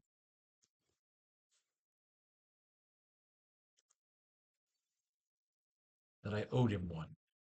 That it was an easy kill. Leave it there. That it was an easy kill. That is not the way of a knight. I guess Craven would be proud if he wasn't dead. Seeing how there are no road signs, I pretty much envy him right now. Yeah, I like that. That works for me. For anyone can react towards him, we see a shield vehicle pull up next to Peter.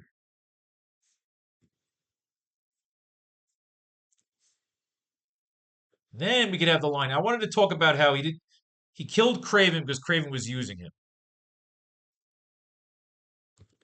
Craven was an excellent mentor.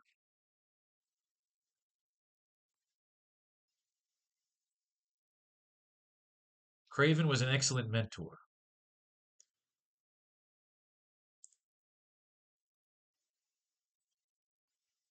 Taught me how to swing. Taught me how to swing on vines.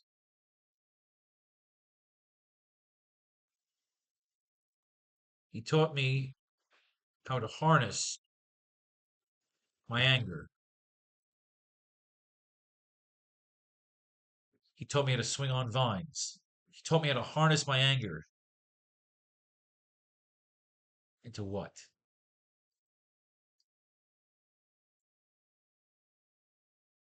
To a force of what? He taught me to harness my anger into a force,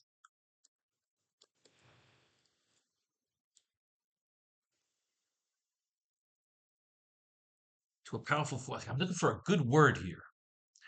For anyone can react towards him, we see a shield vehicle pull up next to Peter. Craven was an excellent mentor. He taught me how to swing on vines. He taught me how to harness my anger into a what?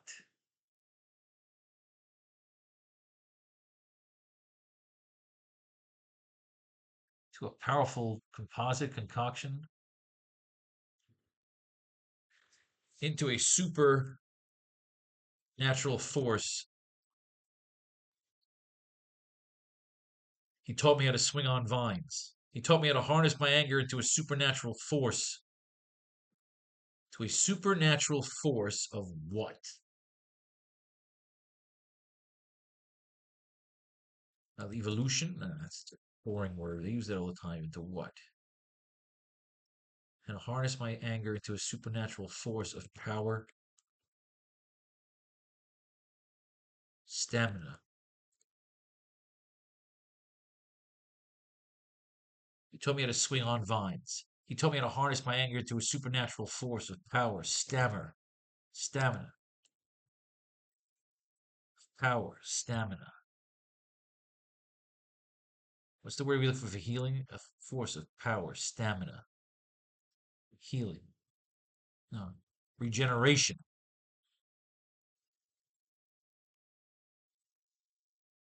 And triggering the proportionate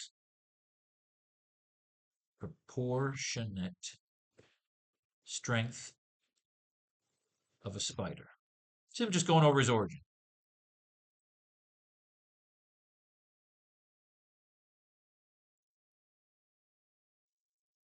When I thought I had found a friend,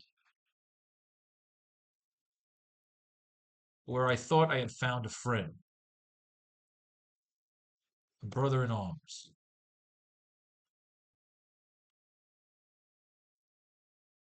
When I thought I had found a friend,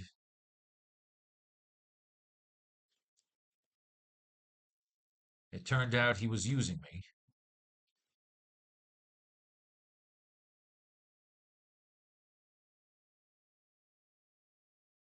To what? What's the word they use? To fast track. It turned out he was using me.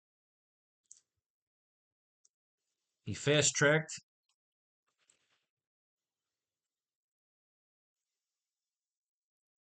He fast tracked my evolution and then attempted to boil me alive and harness my blood and organs.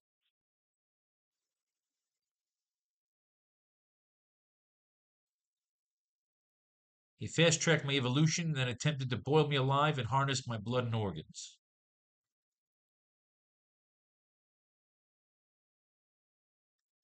And as I stare upon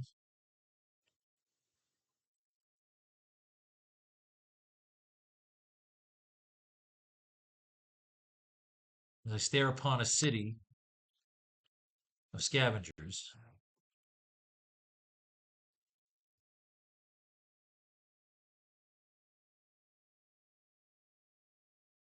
as I stare upon a city of scavengers who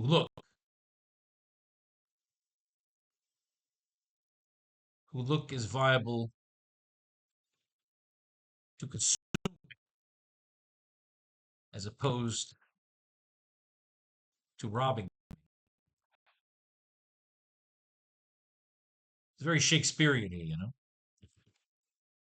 I like our inline here. Craven was an excellent mentor. He taught me how to swing on vines. He taught me how to harness my anger into a supernatural force of power, stamina, regeneration, and triggering the proportionate strength of a spider. But when I thought I had found a friend, it turned out he was using me. He fast tracked my evolution and then attempted to boil me alive and harness my blood and harness, not harvest. Harness. And then attempted to boil me alive and harvest my blood and organs. And as I stare upon a city of scavengers who look as viable to consume me as opposed to robbing me, who look as viable to consume me, fuck off, who look as viable to consume me as opposed to robbing me.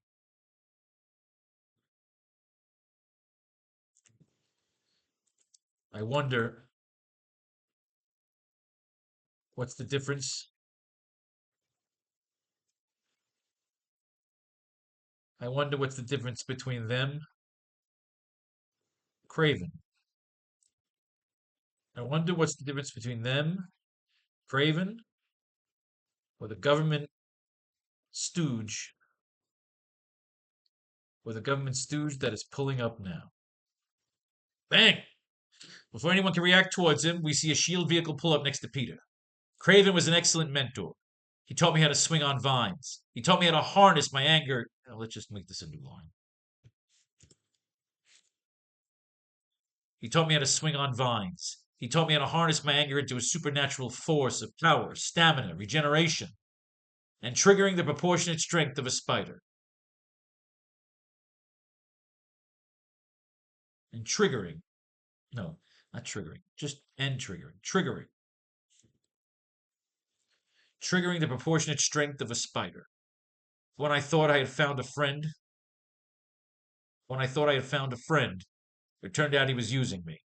He fast-tracked my evolution, then attempted to boil me alive and harvest my blood and organs. And as I stare upon a city of scavengers, who look as viable to consume me as opposed to robbing me, who look as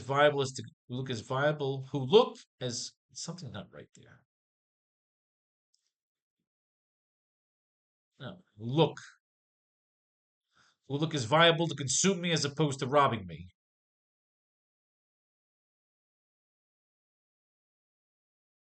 Rather than, not opposed.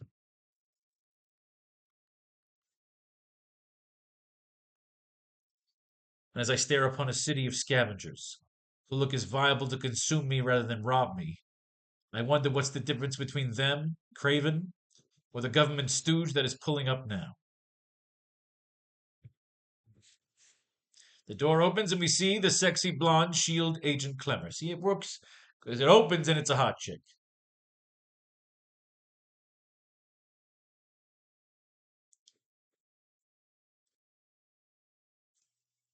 Agent Clemmer.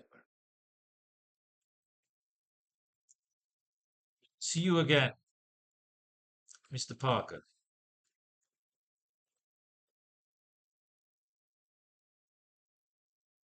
Now let's give him the James Bond line. There you go. Call me Peter.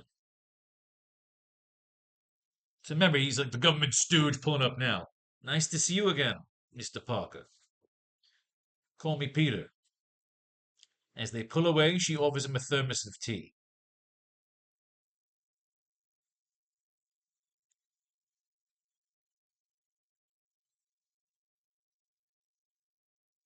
We have some lines here. As they pull away, she offers him a thermos of tea. She can give him a little catch up. What happened with Vulture and Sandman?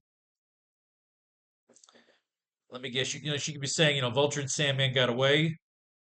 So let me guess. This isn't a social call. You want me to go after them? No. Fury's not interested in them. He wants to see you. All right, so good. So now we're gonna have Parker's gonna do some time with Nick Fury. He's gonna get to the nest. He's gonna meet some fucking people. But we got some more dialogue we put in here. Maybe he shouldn't pass out.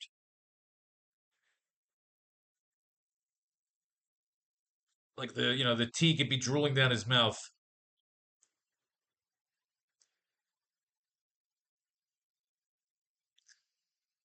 Panning out as the vehicle drives off Peter, we can see several wreckages alongside the wasteland, that have become makeshift slums, farms, and havens for the survivors of the Civil War. Yeah, like the idea is that he comes upon that one little plain farm, and then as you pan out, we see several plain farms. I like that. I like that. We're making art, people. We're making fucking art. As they pull away, she offers him a thermos of tea. So what are we saying here? Vulture Sandman got away. Fury wants to see you. Can we get a little more here? Let's mine the rest of this comic book. Spectacular Spider-Man #1. Within the hour, at the Chelsea apartment building, Peter Parker laughingly calls home. Ah, we got Gloria Grant. Just the nifty neighbor I've been looking for. Ooh, Gloria Grant. So we have Agent Clement now, but at some point we got to bring in the sexy Gloria Grant as another Bond girl.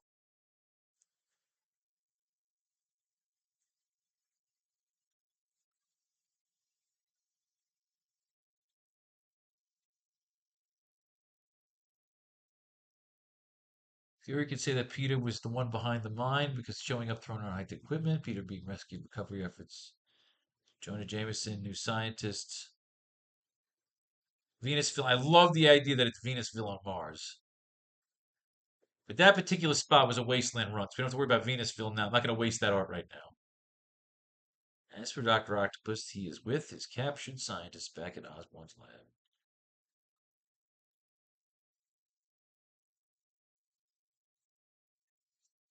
Oh yeah, Glory Grant. Another Bond girl. Gloria Grant. Right back up here. Thermos of tea. Much as I loved it. Another surprise party. I see, I like tying in the other issues. Maybe they give Glory Grant the run here. She's bandaging him up. Maybe they have a little romance here. Has the modeling biz. Babe, that's why I called you over. Today's the day I find myself a 9 to 5 job and you've been drafted for company. Speaking of company, Luke is knocking at your door. Yeah, it sucks. I might have to find myself a job too. Oh man, you know he wants a three-way between fucking Gloria. I know I'm a sick fuck. Not as much, MJ, unless you've decided to bury the hatchet and be friends again. Sure, that's why you're seeing Flash, right? Hatchet? What hatchet? I ain't got no hatchet. Must be your overactive imagination. Don't answer, Mary Jane. This I don't want to hear. So the three of them are just chilling together. He's walking with the two ladies. They're going to City Hall. Job hunting path to City Hall Civil Service Administration. His spider sense starts going off. He sees some fucking people coming around. He says, "Look, girls, I gotta run around real quick. I gotta go call the hospital at Aunt May. You two maybe tongue each other down later, and we'll get together." I like to think the tarantula beat me this morning because I was only half awake. But who am I kidding? He's got to rip out into piece Spider-Man. He's got to go after. He's got to get some fucking cartridges here. At some point, that's the thing. Oh yeah, when Fury picks him up, Fury will get his hands and he'll be able to get in there and start getting his hands on some fucking equipment. But the idea is, what kind of resources do they have here? We should have a town literally just called Venusville that looks like Mars. You know, whole portions of the country were blown out. You know, and the Rockies can become Venusville. Oh no, we got the Appalachians. The Appalachian. All right, that's what it is. The Appalachian Mountains.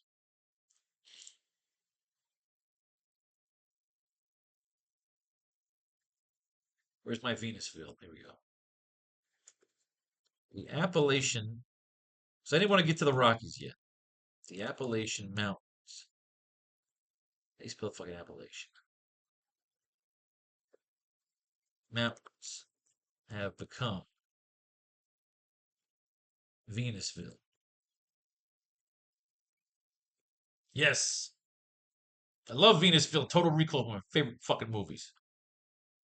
As they pull away, she offers him a thermos of tea. All right, let's finish this issue.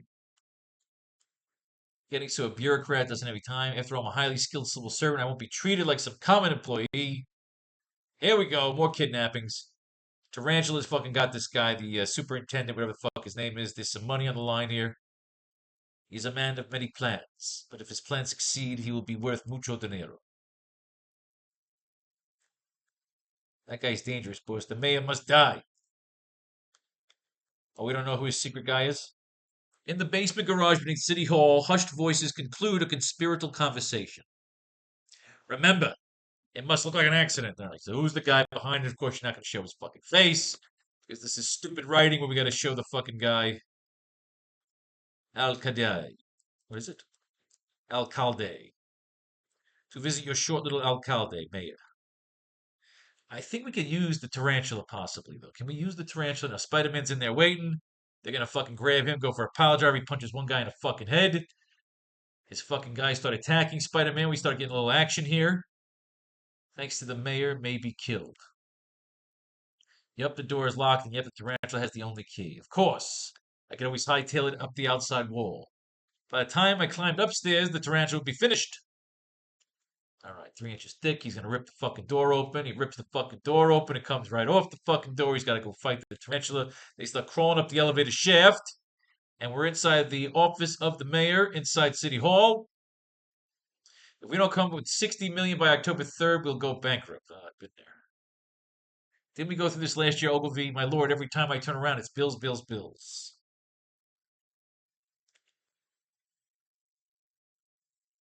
Whatever you don't mention the unions. We got enough problems without. Oh God, somebody's against the unions, huh? Is that the mob? I am the tarantula. Tarantula, the bandit who hijacked the Dayliner cruise ship Signature and held it for ransom.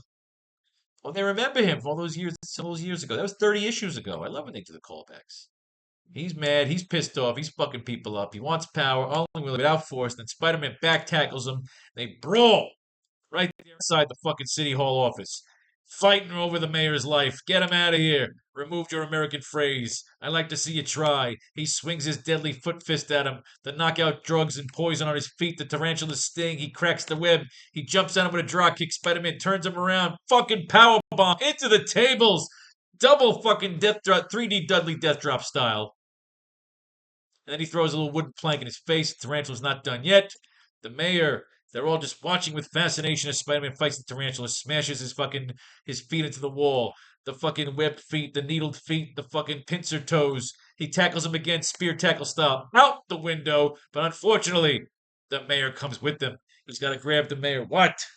Oh, dude, go fuck away. I'm on the goddamn phone. I mean, I'm making a goddamn store video. Tarantula never fails. All right, so he's swinging up with him, catches the web, swings down with him, good old fashioned American Amazing Fantasy 15 style, saves the mayor's life. So the idea is that he's got to save Jameson's life again, too. But instead of like that love hate relationship, at some point in the story, he should grab Jameson by the fucking throat and say, look, talk now, or this is where it ends, you know? Talk now or forever hold your peace. Nobody likes being stood up. Stick around and chat. That man will be back. The tarantula got away? Every time, amigo. All right, yeah, that's right, because they fell together. Oh, this is just a rub. This fucking story. The tarantula returns. So they Craven the Hunter. All right, let's bring back Craven. All right, let's do Craven. We need to finish the fucking story. We need to finish this page. Move on to the next page. Craven the Hunter. You know I'm a Craven guy.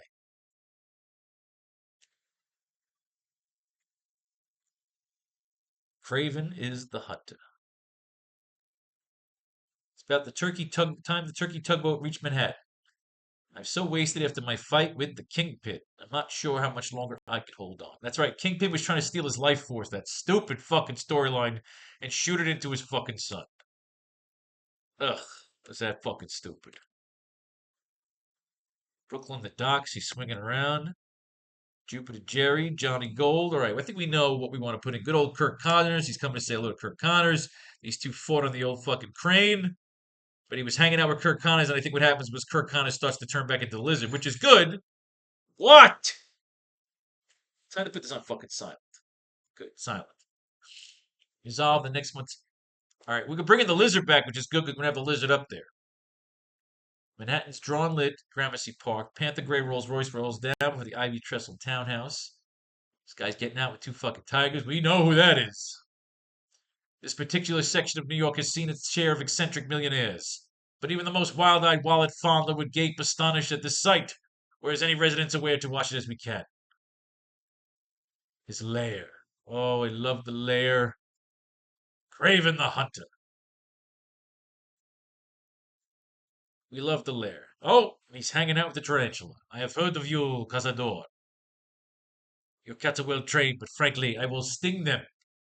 So we have Tarantula and Craven about to brawl, but Craven's dead in our storylines. And oop! Who's this guy? The one that's capturing the Vice Chancellor. Last issue.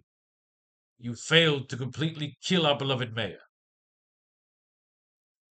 Your actions have thrown my entire plan into jeopardy. So of course they're gonna drag it out till you find out who this bucket guy is, right? Say the word, mister, and I'll tear this bargain basement Montalban to ribbons. He's like, no, I want you guys to tag team. Who's the victim? School chancellor, this guy's killing people in the college. Obviously, the spectacular Spider-Man is going to focus on Peter's adventures as a professor and student at ESU. And then Amazing Spider-Man, I guess, will focus on his job as a photographer. I have no fucking clue. This is just a guess. Dr. Octopus is back. They're just really just talking about he's got a room for rent. Because I'm Spider-Man, I've saved a life once or twice. She comes to say hello to Aunt May. What's going on, Aunt May? He's staying for a little cup of cocoa. Well, now we got him. He's in the car with Agent Clemmer. Chocolate chip cookies. May Parker, you never told me you had a gentleman friend. Anna Watson, stop your teasing. You know how easily Peter gets embarrassed. He's hanging out with Aunt May. He's like, look, why don't you guys go move to he says, Mary Jane's been ignoring me. They're going after this guy. He's got his fucking I always thought you were the Americans call a loner. An hombre, a man of pride. Instead, you sell yourself like some common campesino. Like the peasant. Craven unleashes his tigers. They maul this fucking guy. Here is the other vice chancellor. Somebody's after the college. Janitorial department. Put the phone down, fat man. They come in. The fat guy's running. They shoot a web. They capture his ass. The cops start shooting. They bring him up the fucking stairs. The roof's a dead end. Bunch of tigers waiting. Jungle Vine. And now Peter gets Glory Grant a job at the Daily Bugle. That's right, she's the new secretary because this one just quit. She goes in. Glory and Jonah hit it off. I wish she had used that word part. Opening the doors quickly. Parker, you'll get a raise for this someday. Miss Grant is charming, absolutely marvelous. Miss Jameson, you say the nicest things. All right, good. You got her a job. Jameson is old pussycat. Yeah. All right, so we're watching here. There's a news update. The administration chancellor, current city administration chancellor. Somebody's kidnapping city politicians. And if I told you a million times, there is nothing I cannot fucking stand more than stories with fucking politicians. Craven, you mean Craven, as vicious and deadly as the last time we thought, which was 111. Wow, that's right, when he was mentoring that wrestler. Oh, I love Craven. Craven, I feel like I used Craven to his absolute best. He was Spider-Man's trainer. He was his Henry Ducard, his League of Shadows. Now Craven's pissed off, wants to beat the shit out of him, wants to drop kick him, swing after him. They still got this fat guy here. I'm not sure what the whole thing about the fat guy is. The money's exploding gas. You simply know too much. Good, I've managed to get Craven away from the park, his elements, and now they're going to fight on top of the city thing. Lizard suit, Godzilla, they don't think it's real. They think it's two actors fighting, which is always cute. And then battling on top of the movie marquee. He's going to try and stab him in the fucking heart with a goddamn knife, but he moves out of the other side. He stabs the other thing and electrocutes himself. Great fucking move. Tricking the guy like Craven into electrocuting himself in a neon sign. I love it. I love it. Craven's out cold. The mystery resolved, plus a brand new supervillain. Call him Light Master. Good God. The fucking Light Master. That's what we're up to here. Light Master. We can start fresh though there. Let's finish up this page. I think we're good on this page. I think we got enough there at the fucking before we go to the Light Master here. Because this is a February issue. And here's also February. So we're going to go back to Amazing Spider-Man 165. We're going to get back on Amazing Spider-Man so we can finish page one. And then we'll go into a team up here with Spider-Man and who? Adam fucking Warlock. Wonderful. And team up we did. We don't need team up. All right, so let's do this. Let's do this. Did we get anything? Yes. As they pull away, she offers him a thermos of tea.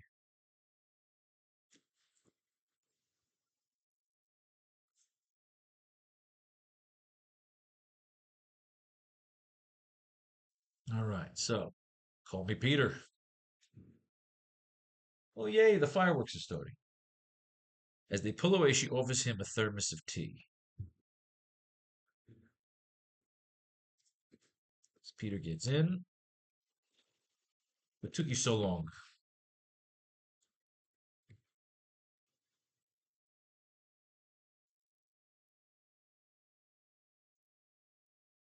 No, I don't know what took you so much, cheesy. He's cynical. Let me guess. This isn't a courtesy call. Let me guess. This isn't a courtesy call. Fury needs me to do what now?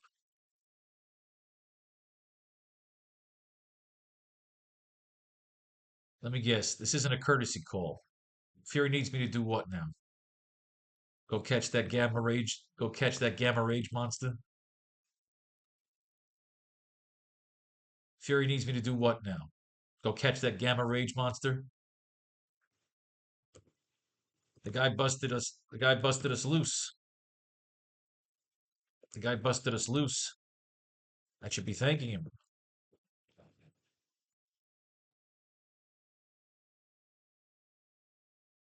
Let me guess. This isn't a courtesy call.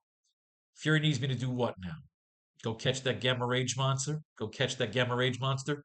The guy busted me loose, not us. The guy busted, not us. Well, he busted us. The guy busted us loose. I should be thanking him.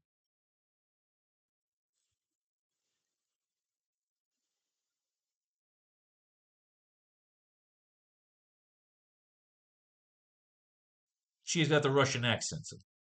You are currently relieved of duties, Mr. Parker.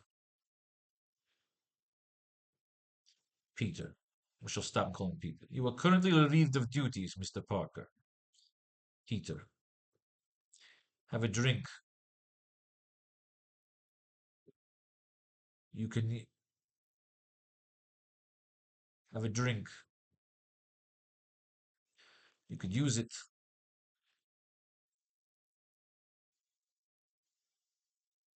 This is this is knockout punch, right? I drink this. I wake up back on a lab chair, back on a lab cot. This is knockout punch, right? This is knockout punch, right? I drink this. I wake up back on a lab coat, back on a lab cot.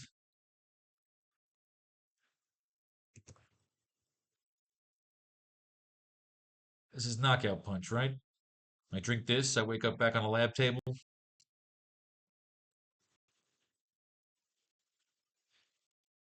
You are very cynical. You are very cynical, Mister. You are very cynical, Mister Parker. I like that she'll call him Mister Parker and then stop and call him Peter. You are very cynical, Mister Parker. Peter. It is iced tea. It is iced tea. It is warm. It is tea. It is tea with real honey. Hard to obtain. Hard to obtain in the wastelands.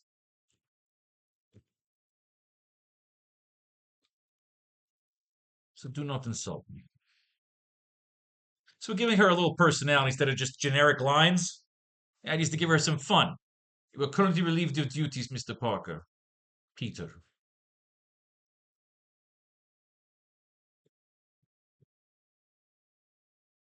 You're currently relieved of duties, Mr. Parker. Peter. Have a drink. You could use it. This is knockout punch, right? I drink this. I wake up back on a lab table. You're very cynical, Mr. Parker. Peter. It is tea with real honey. Hard to obtain in the wastelands. So do not insult me.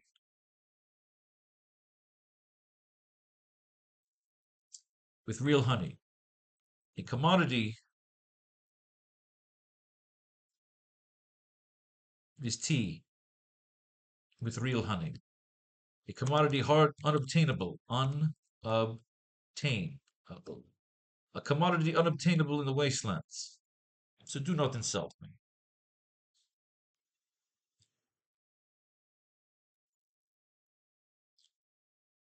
So we're going to have Peter.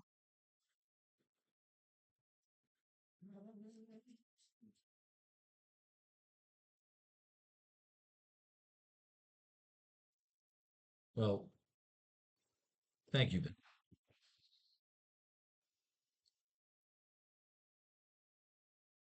By the way,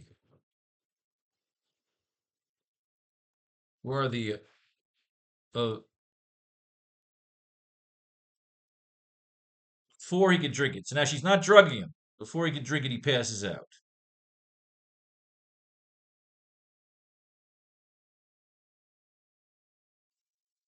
Agent Clemmer smiling seductively at him as she continues to drive through the wasteland. Well, thank you then. By the way, not where are the others? What happened? What happened to the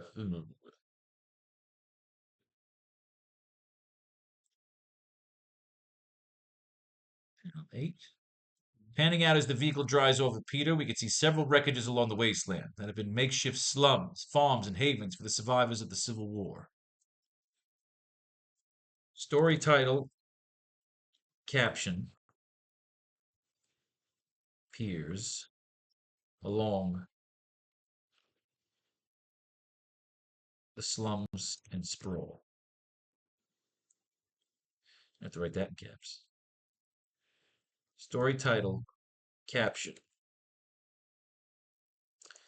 appears along the slums and sprawl. The AracKnight Returns. Part 3. Boom! Ladies and gentlemen, page 1 is done. For now, we'll stay big. All right, let's move our notes.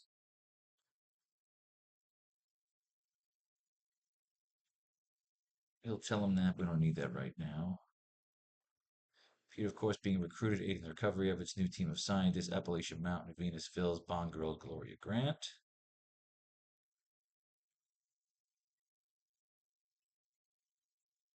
All right, kids, page 1 of the books, 1 page to go. Let's move our notes to the bottom of page 3. That is where we'll start the next class. And we'll see what notes we end up using. Page 2. All right, let's do some mining. Into Amazing Spider-Man, number 165. Get a drink. You enjoy this. I'll play this video while I go get a drink. Hey boys, we're here today to talk about Arachnophoria. It's the newest Kickstarter art book from Faro's Lounge. The only publisher who makes coffee table books, fit for a true galactic warlord. With 10 variant covers, ranging from sexy safe to OMG. Nobody captures obsession like Faro's Lounge. And for this Kickstarter, you have a choice of interiors. There's the traditional covers and commissions. And then there's the Skynet version, which is 32 versions of us. And even more of us when we hit the stretch goal. Faro's Lounge, because your comics are fucking boring. So pledge your allegiance on the new Kickstarter. We'll be waiting. I'm quite proud of that, now aren't I? All right. Amazing Spider-Man 165. Let's write page 2. 6 panels to go to the end of our class. Following an explosion from his innovator device, Dr. Kirk Connors finds control over the lizard to wane. Spider-Man uncovers Sturgeon. Stegron? Oh, God. This living lizard idiot. All right, but quickly disoriented by the arrival of S.H.I.E.L.D. agents. All right, we got S.H.I.E.L.D. agents. Mm-hmm.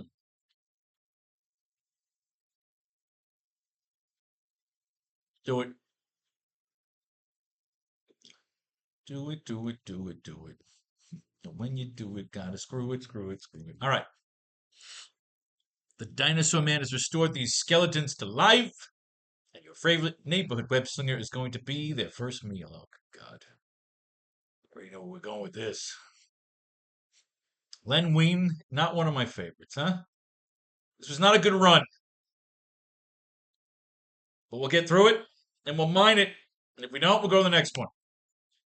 Spider-Man's jumping through a fucking window. Stegron stalks the fucking city.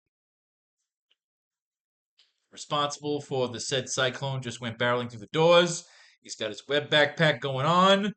He's whipping through the fray. He's got to fight some people. It turns out who the hell's he fighting? He busts through a couple of agents. Oh, these are S.H.I.E.L.D. agents, huh? The web slinger is going anywhere, not at least standing up. This is a secret S.H.I.E.L.D. installation. Hate to have to do this, but you fellas, but I'm one of the good guys. Well, I like that.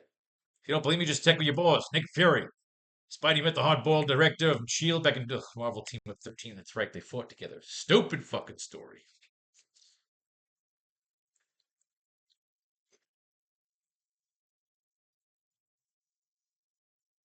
All right, Spider-Man swinging around. Elsewhere, in the mid-Manhattan laboratory apartment of Dr. Kurt Connors. All right, his kids have come back. It's Christmas shopping time. He's watching TV, but of course he's going to pass out. Whenever his kids are around, because remember, he had to save Spider-Man's life because of the whole thing with the power generator. They were draining his fucking life to put into the Kingpin's kid. And now he's all fucked up and having dizzy spells, which is just a little bit of a filler lead up for him turning into the fucking lizard. But before that can happen, Stegron! These kids don't freak out when this giant lizard shithead fucking comes in. What are you doing with Billy, you monster? Leave my child alone. You're alive. Not nearly as impossible as a one-armed biologist thinking himself a match for Stegron, the dinosaur man. Oh, good God. Backhands him into a fucking wall. I'm stealing your materials. You have 48 hours. Do as my instructions. Don't worry, Dad. This ugly bully doesn't scare. So this big giant fucking dinosaur man doesn't scare you, motherfucker. All right. And while the battered biologist staggers to his lab, let's rejoin the web-singing star of this book. Is it just me or has life been twice as hectic lately? Oh, it's a little nod to his new Steve Fucks. First the Kingpin, then the Tarantula Craven the Hunter, and now heaven only knows who. Oh, good lord. Isn't Flash Thompson everybody's Casanova? Hey, Flash, I want to talk to you. You fucking Mary Jane. Are you fucking Mary Jane? I thought we got over our high school rivalry when I shared your apartment. You want old wounds. You're done, Parker? Why? You have no idea what you're talking about. Mary Jane was a free agent, Pete. At least that's the way she made it seem when she suggested we go out together. If I'd known there was still a thing between you two, I would never cut in. After all, Pete, you're my friend. All right.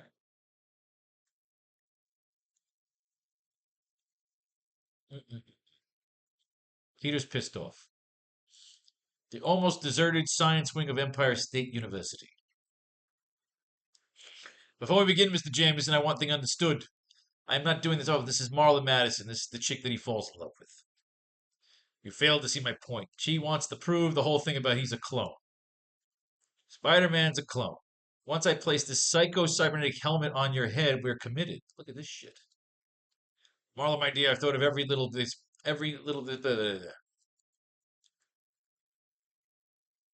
I like to see him served up on a silver platter with an apple in his mouth. Now, whatever gave you that idea? Every time he thinks of Spider-Man, he gets nuts. Before this week is out, you'll be able to face Spider-Man precisely as we planned and defeat him. Oh, so I guess they're building a new Spider Slayer. What, no heavy date with Flash Thompson? Amazing. Let's go. Oh, they're going to the cloisters? Unfortunately, we have to leave the gloating J. Jonah Jameson for the nunts and return to the harried Peter Parker.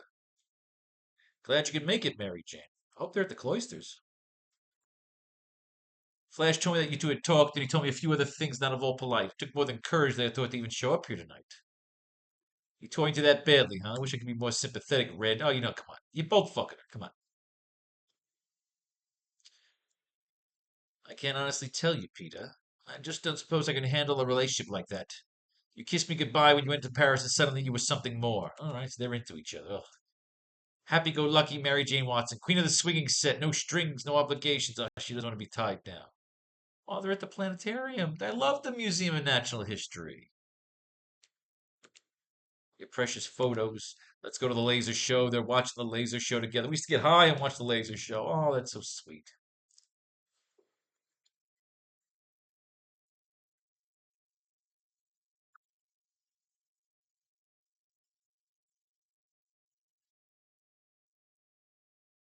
Martha, you're really just waiting for this guy to turn into the fucking lizard. I swear to you, darling, Steg Ron won't hurt our son. Oh no, turning into the fucking lizard.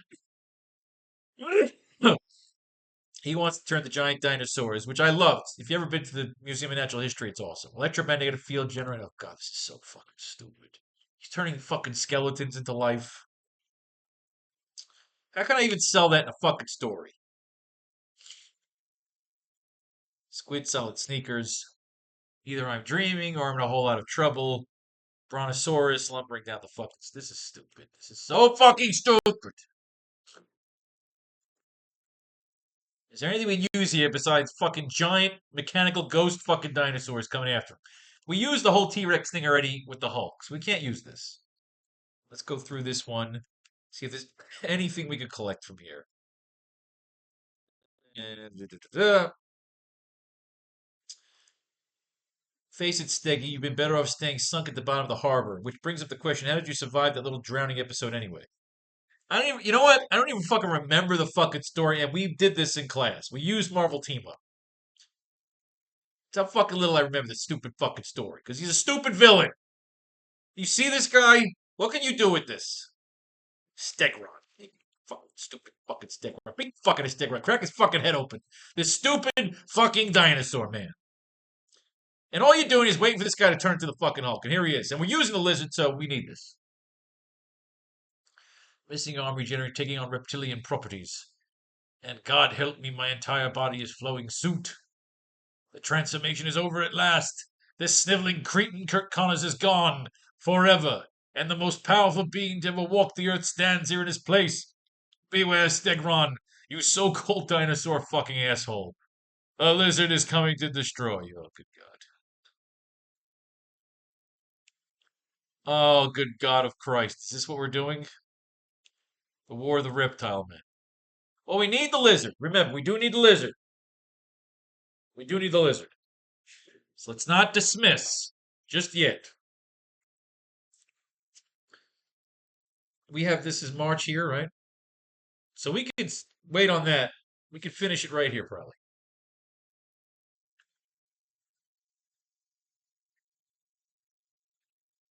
If the lizard doesn't get you insect, then Stegron will. Oh, that's nice.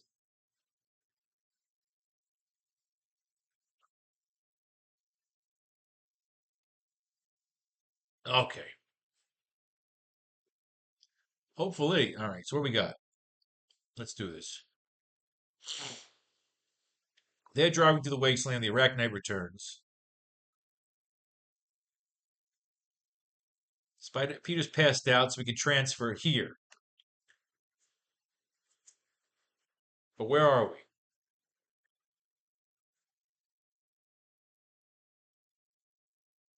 The tank was delivered.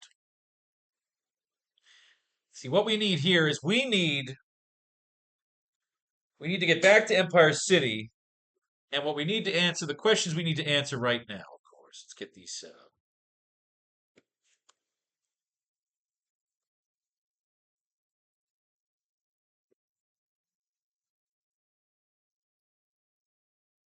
What we need right now, the questions we need answered. How do we get Dr. Octopus to communicate with these scientists that he's now captured? And where are they? Are they at Osborn's lab? I mean, that lab's exploded. We can't go there. So they're going to have to go, yeah, back to Oscorp Tower. That's where we were last time. All right. We pan back. We pan above the wasteland to Empire City, floating above in the clouds. As our story now transfers over to Dr. Octopus and his recovery efforts. Boosh. Caption. We pan above the wasteland to shot of Empire City floating above the clouds as our story now transfers over. Caption across. The panel reads, meanwhile,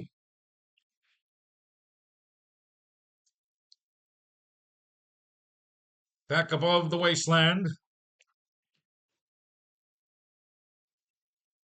in glorious Empire City.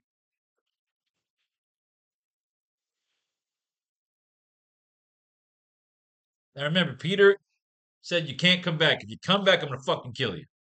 I'm giving you a pass. He told the goblin to stay down.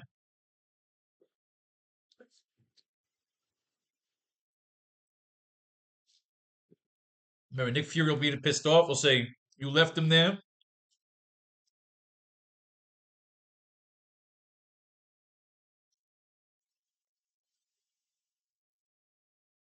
I mean, did they get him or did they not get him?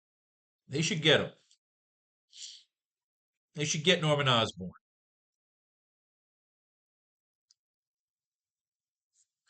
Maybe they should. Maybe somebody claims Osborn.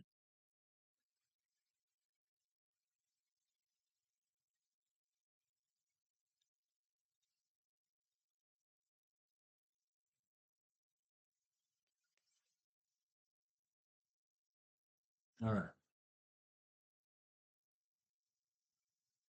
Please have that. Finish our drink.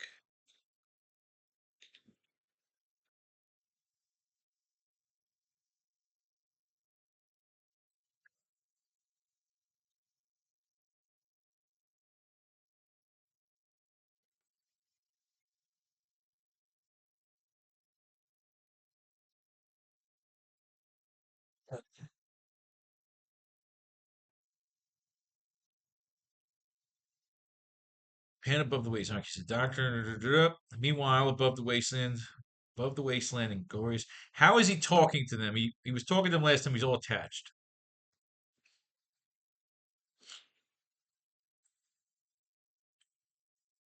We pan into the top of what remains of the previously destroyed Oscorp Tower, where we see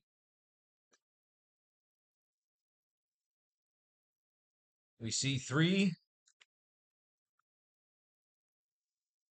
frightened scientists standing together, holding a set of blueprints as they watch Dr. O, who is attached to the lizard by a spine and head as an avatar, is stalking towards them.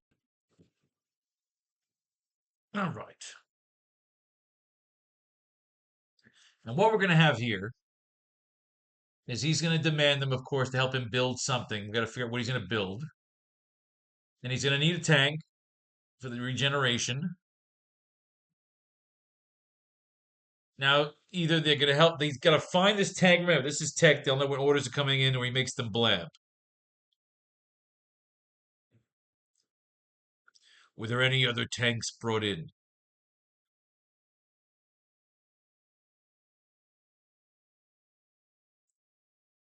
Like, I don't want him to assume it's the mayor. The idea is to either know or he's got to figure it out. So right now we got to have Dr. Octopus has got to take on, or the lizard, we got to do some monster shit. The idea is Peter's got to do some successful shit, maybe with Fury, and then he'll hear about this whole thing at Empire City going on with the lizard.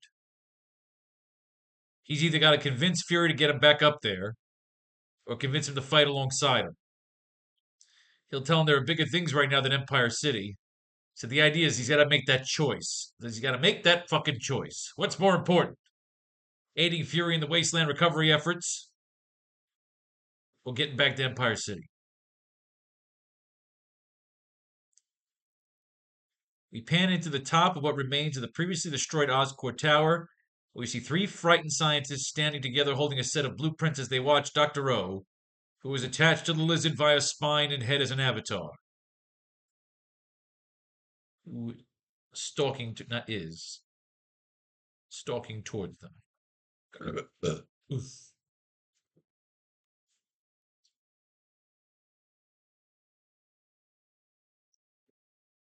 Let's get Dr. O. Not be alarmed, gentlemen. Okay. Use SFX in the lettering for Dr. O. He is wearing a makeshift voice box attached to the lizard to communicate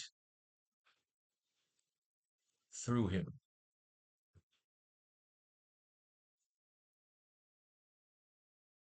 I like that.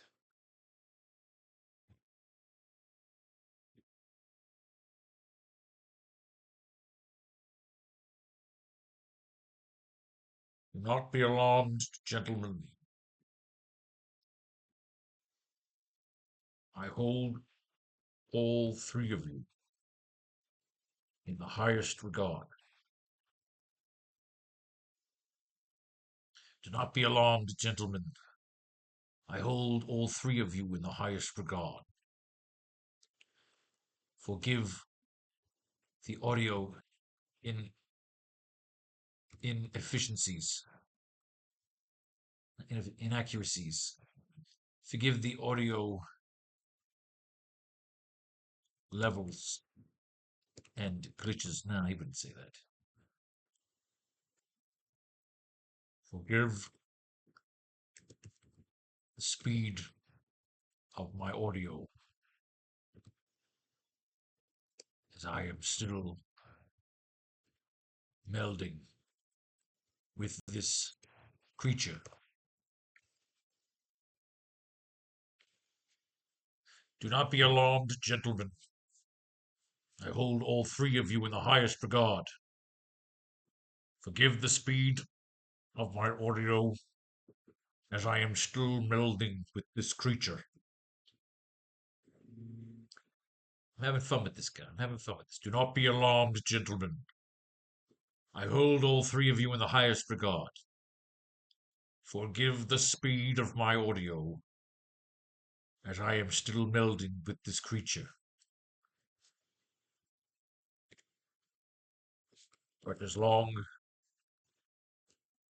as you do as I command,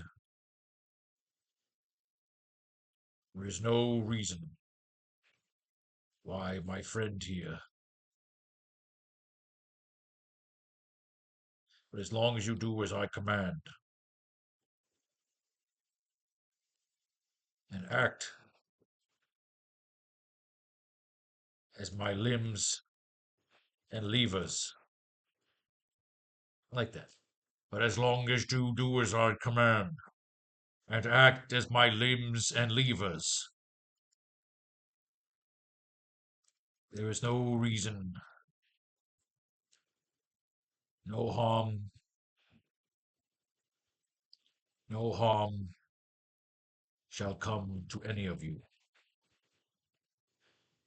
and you will have become part of something greater. Not only the resurrection of my genius,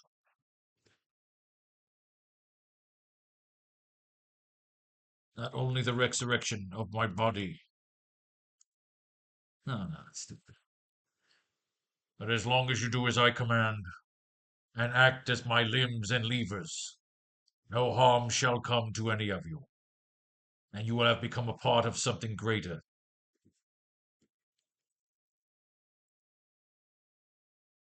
Is that not why you entered the world of science? And you have become part of something greater. Is that not why you entered the world of science?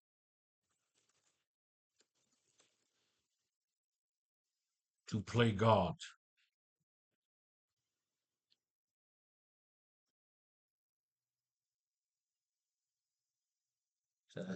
As I am still melding with this creature, but as long as you do as I command, and act as my limbs and levers, no harm shall come to any of you, and you have become part of something greater. Is that not why you entered the world of science? To play God, or to question him?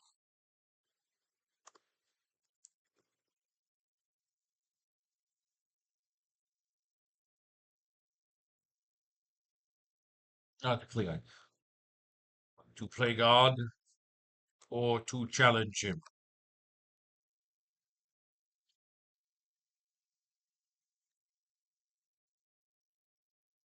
So the doctors go from frightened. The scientists go from frightened to intrigued. Instead of them just constantly playing these scared fucking hostages, the scientists go from frightened to intrigued as they approach Dr. O on the lizard, like a Targaryen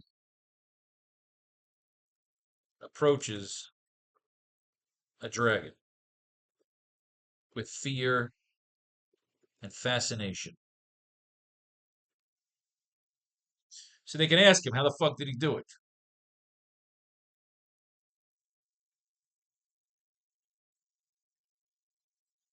What was it again? We had Harrow was brains,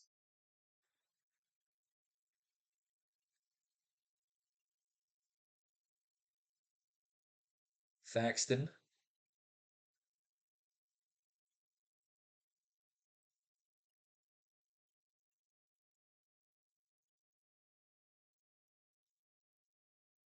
Dr. Harrow will say,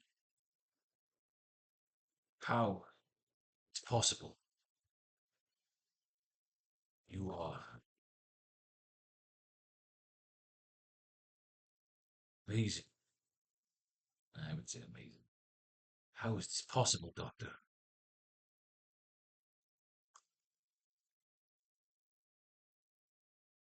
With your notes, Dr. Harrow, you are the finest. How is this possible, Doctor? With your notes, Dr. Harrow, you are the finest brain. Brain what?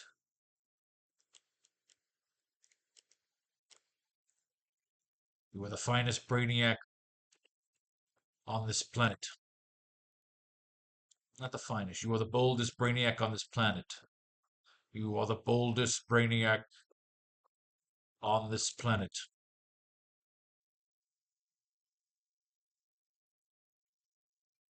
But even I am what?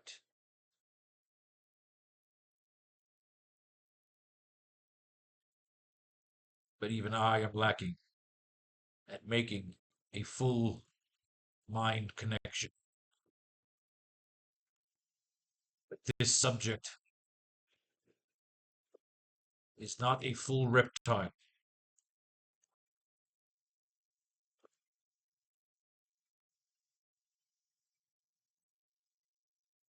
Like I want him barking orders, you know?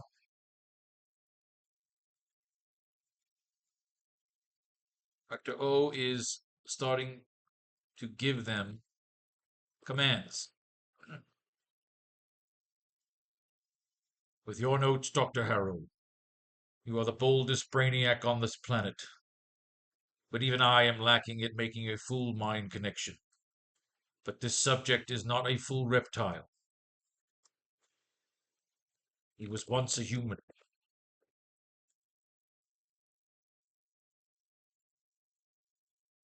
Who was the blood doctor? Dr. Jorgensen.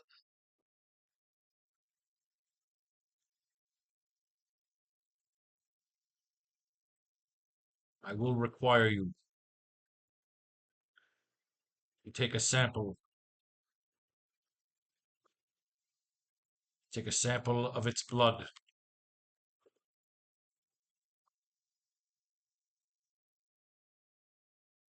He was once a human. Dr. Jorgensen, I will require you to take a sample of its blood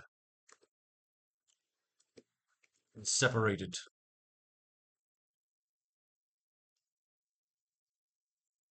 Dr. Jorgensen. Of course, Doctor. Of course, Dr. O.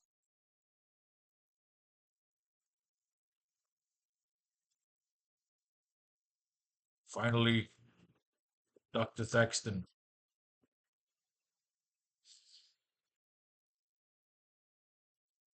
I can feel my mind and physical structure slowly breaking down. I will need your help for regeneration. I will need your mastery in regeneration techniques.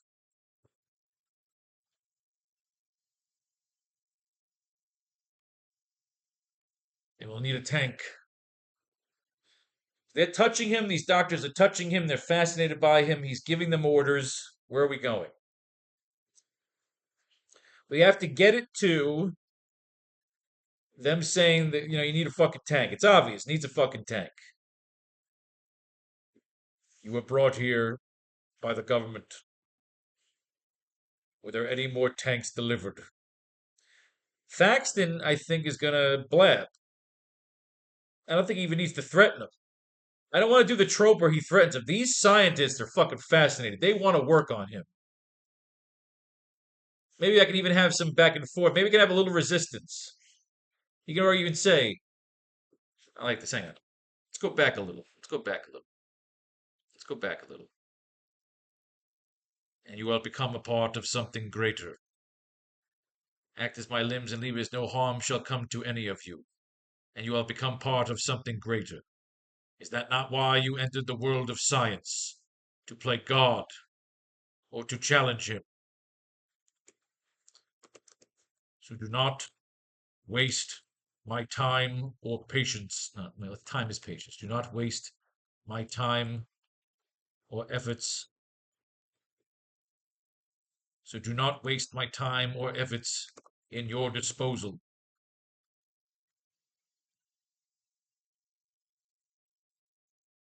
In my weakened state,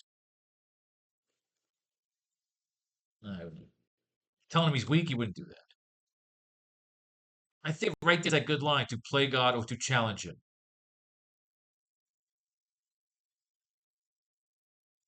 No harm shall come to any of you. So let's move that line over here. So do not waste time. Do not waste my time with the You're not puking, are you, Beaver? I thought you were puking.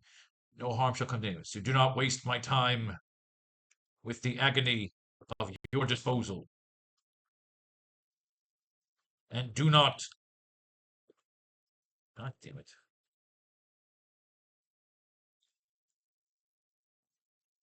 Do not attempt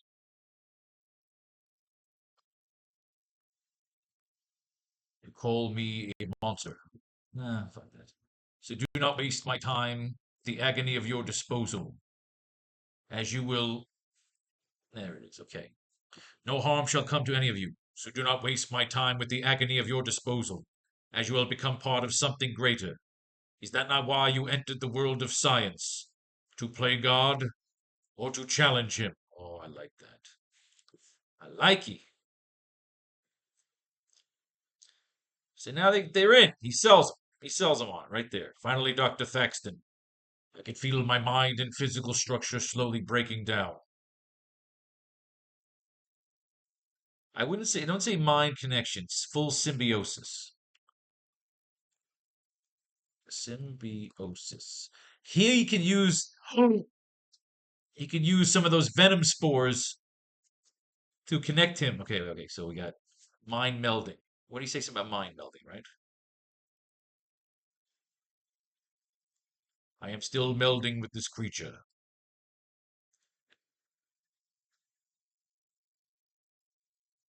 Of course, Dr. O. Finally, Dr. Thaxton. I can feel my mind and physical structure slowly breaking down. I will need your mastery in regeneration techniques.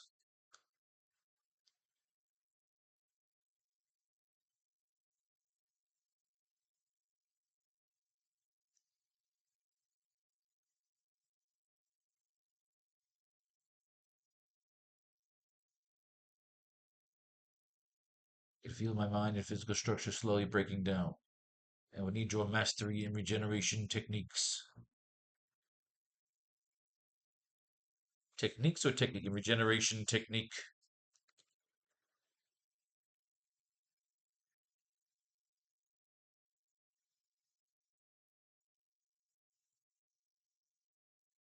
So do we change panels here, or is it Dr. Thaxton in this? Yeah, give it Dr. Thaxton.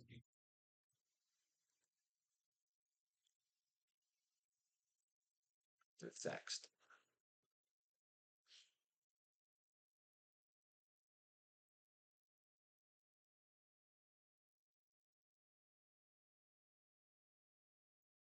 I will do what I can, Doctor.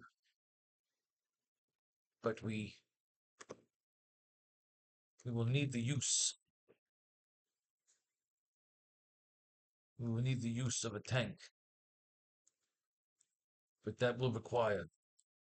But that will require. But that will require the use of a Bacta tank.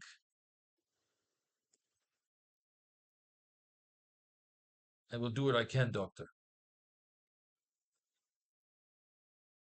For prolonged use. Okay, I say. I will do what I can, Doctor,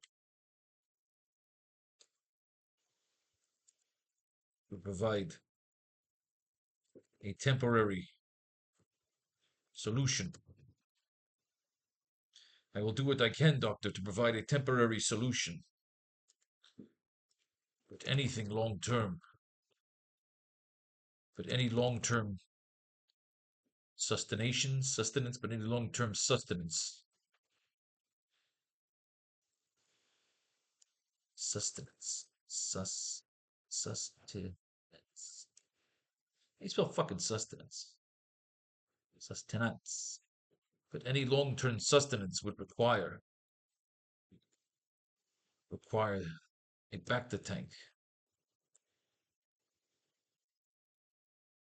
But any long term sustenance would require a Bacta tank.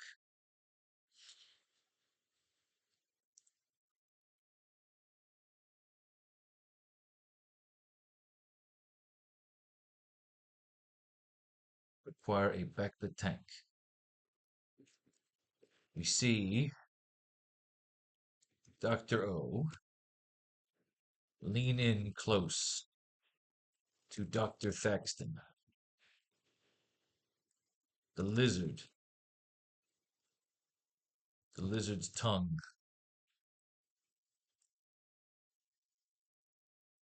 Tongue and nose. Sniffing and measuring.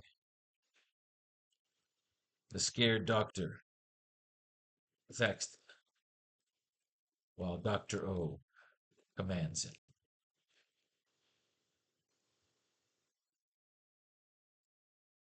Requiring back the tank.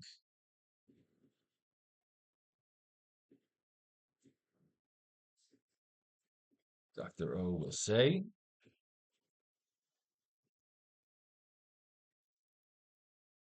we see Dr. O leaning close to intimidate Dr. Thaxton. Creepy monster style. Creepy monster style.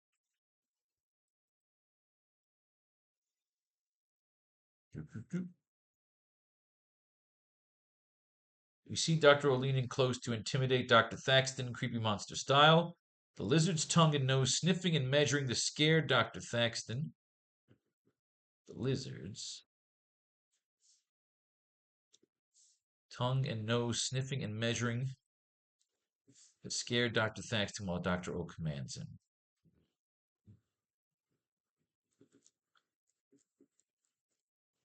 The tanks at Osborne's lab were destroyed during my exodus. The tanks at Osborne's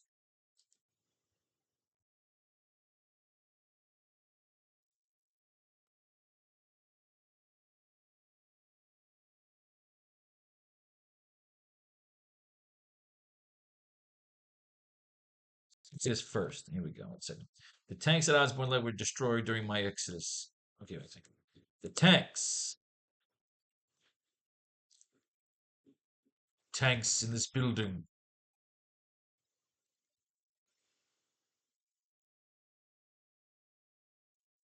the tanks in this cursed spire were destroyed during my genesis. The tanks at Osborne's lab were destroyed during my exodus. I said, the tanks in this cursed spire were destroyed during my genesis. The tanks at Osborne's lab were destroyed during my exodus. Who else in this city? Who else in this city would have access to that kind of technology, that kind of tech? The tanks in this cursed spire were destroyed during my genesis. The tanks at Osborne's lab were destroyed during my exodus. Who else in this city would have access to that kind of tech?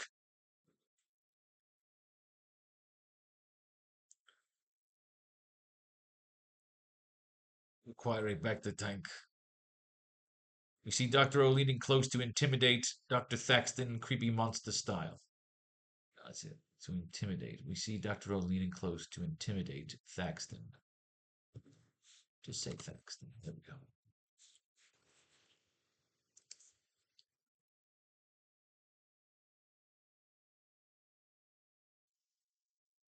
Yeah, the tanks in this cursed spire were destroyed during my genesis.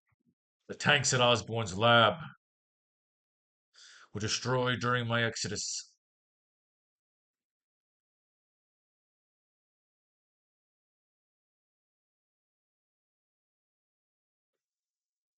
He wouldn't say lab or building. The tanks in this cursed spire were destroyed during my genesis. The tanks in that sewer, in that subterranean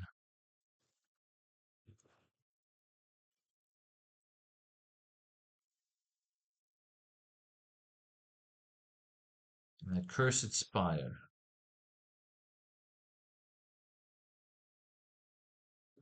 Tanks in that filthy prison.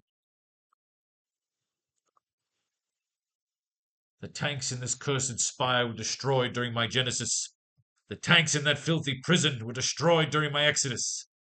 Who else in this city would have access to that kind of tech?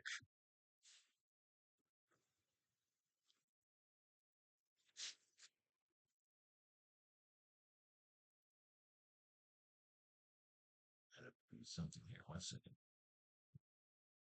Would have access to that kind of tech. Would he do the whole Reed Richards, Hank Pym?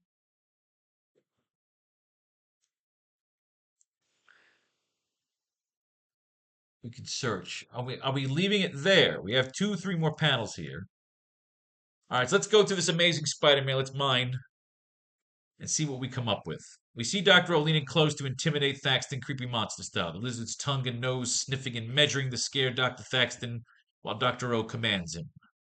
The tanks in this cursed spire were destroyed during my genesis. The tanks in that filthy prison were destroyed during my exodus. Who else in this city would have access to that kind of tech?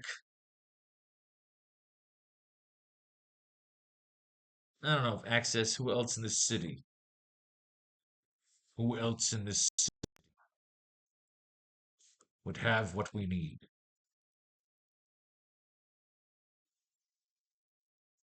Do we transfer to the mayor? Do we transfer back to Peter?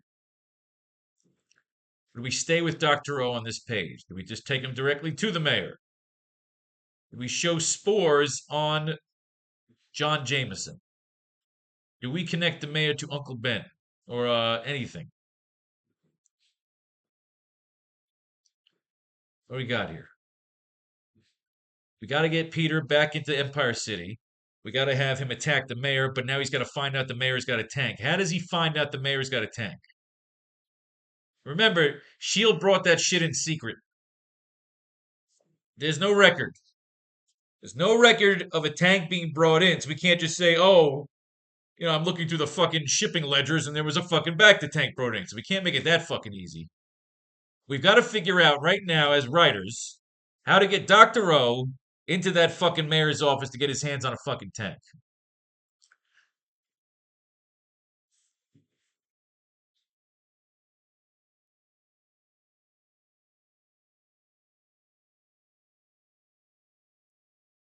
Who else in this city?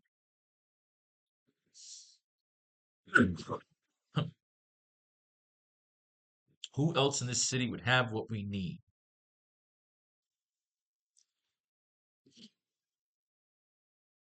We can't have Doctor. We can't do like a Tim Burton-esque, like, oh, there's only one person I can think of. Ooh, okay, so let's mine. Let's finish page 2. We got to do some mining. Amazing Spider-Man, 166. Or of the Reptile Men. Oh, Christ. Stegron, yours truly. Why aren't the Avengers ever home when you need it? I guess I'm luckier than just others, which is why I'm paying this little call on Kurt Connors. But all right, so hopefully Kurt Connors can help us. The lizard comes busting out.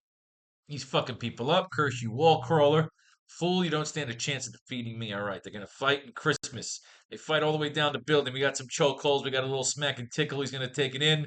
He's going to jump into the sewers. He's got to follow him into the fucking sewers. Spider-Man's going to jump across some shit. He sees the wife. We can make her a Bond girl at some point. He's like, listen, Miss Connors, you know your husband's going to Bots again. He's going to Bots. Why don't you leave him already? Because he's always going to turn into Liz. He's going to fuck you and the kid up. She tells him about the ugly, stupid looking dinosaur man that apparently didn't scare the shit out of anybody if there was a giant fucking dinosaur man. In his stress, he became the lizard. Poor Billy's caught in the middle. I don't know what to do. Spider-Man's like, why don't we just shag a little bit? Dr. Marla Madison and J. Jonah Jameson, they're hanging out to build a spider slayer together. And he enjoys being with her. She makes him stop smoking. He starts realizing how much he digs her. She builds him a new fucking robot. Do we want to cut to J. Jonah Jameson's office, the mayor, where we could show the tank of him and his son? Do we want to show any sort of progress on the son? And why do we need to? Because again, Nick Fury is not with Jonah right now, so we don't maybe need to show Jonah. And I've never been a big fan of the Spider Slayer robots. I can't fucking stand them.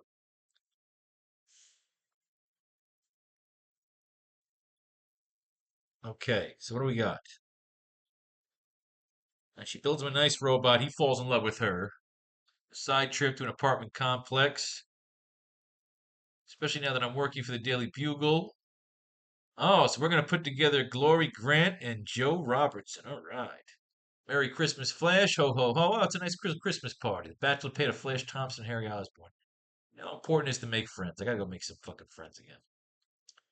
Supposed to be here an hour ago. Sorry, Red. Something was important has come up. Can't be there. Merry Christmas to the gang. You too. Peter told us to go ahead without him. He's got to do some Spider-Man shit.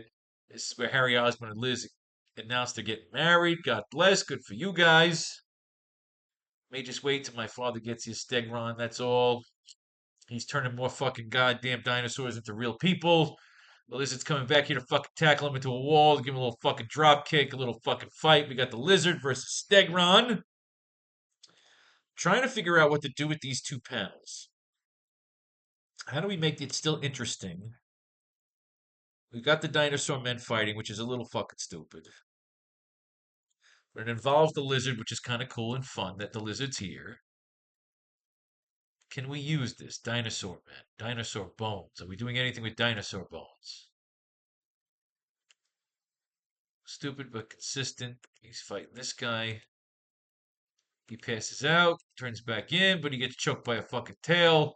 He gets away with the kid again. He says, ah, shit, we probably gotta wait for another goddamn issue to finish this fucking problem. They're gonna fight on top of the fucking swirling, walking around dinosaurs. Nobody's freaking out that these dinosaurs are running around New York City, right? No one's freaking out at all. How much fucking suspension of relief or fucking release of fucking reality do I have to provide here? Okay, they all turn back into dinosaur bones. Okay, good. Everything's happy again. Dr. Connors turns everybody back into fucking bones again. This poor Stegron's hiding into these car. He's a jerk off. He's an asshole. Oh wait, oh what the hell? He committed suicide? Look at this. I have to throw this rock, try to divert his attention so that I can attack him from behind. He falls. I could have been master of that sound. Face it, Stegron is long gone. Oh, he falls into the ice. Look at that shit. That was kind of sad. Oh shit. It will last very long. He gets there for Christmas. He makes sure the Connors family has a good Christmas. Leaves him a present. Merry Christmas to all. Yeah, yeah, yeah. Something on the mind. Oh, God. Unfortunately, this is not a good run of Spider-Man. This late 70s run is not good. The stories are not sharp. So we will come back to this. Did we get anything out of that? Although we know when the Spider Slayer's coming.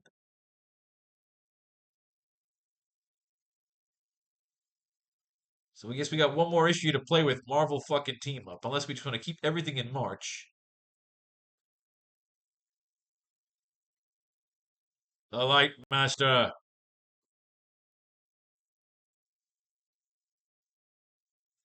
We get caught up here. Light Master. The first ever appearance of the Light Master. After Spidey is temporarily blinded by his new Lord. So Amazing Spider-Man, a new superstar. I feel like maybe we just need one more issue and we can get it done here, right?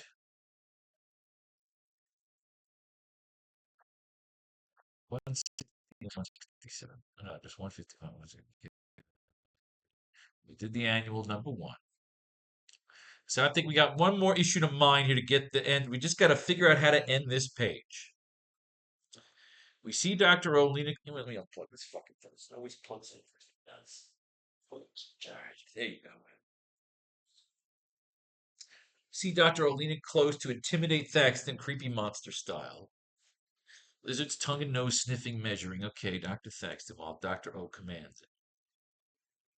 Do we want to go back to Peter down there in the White House? Of course, Dr. O. All right, so he's commanding them. They're not fucking scared. They're going along with his plans. They're fascinated with him. They're touching him. He's pissed off. He gets in that one doctor's face. Who else in this city would have what we need?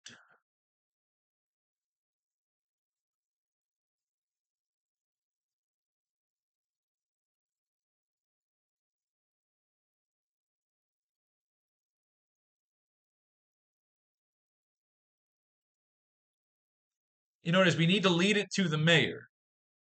So Thaxton could say,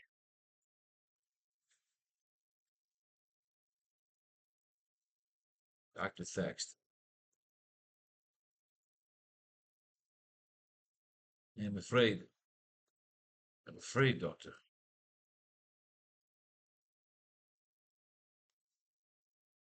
The idea could say, let's just go after the fucking mayor.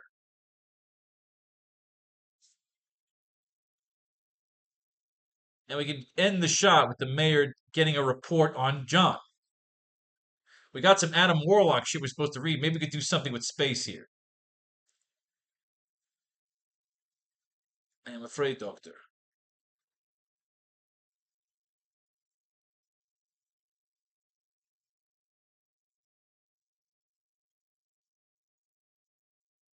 Who else in this city would have what we need?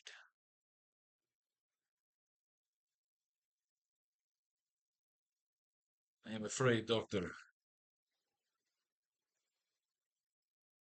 See, he wouldn't have the balls. He's in his face. Dr. O, sir.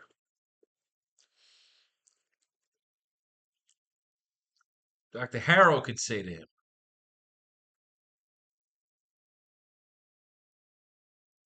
I mean, Dr. Harrow can just be the one that just fucking straight up says, remember, he's in Dr. Thaxton's face. Pardon me, Doctor. Dr. Harrow, remember, Dr. Harrow's the slimy one. Dr. O'Lean close to intimidate Thaxton crew. So Dr. Harrow could be the one that's like, you know,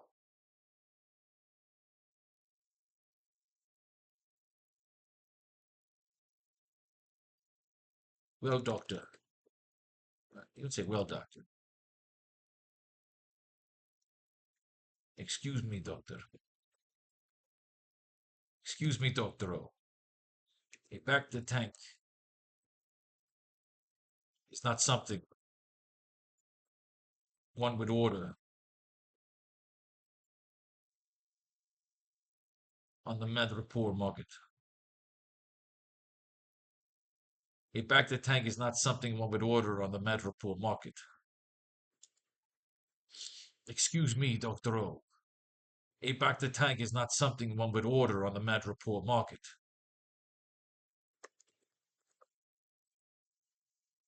It would have to be brought in.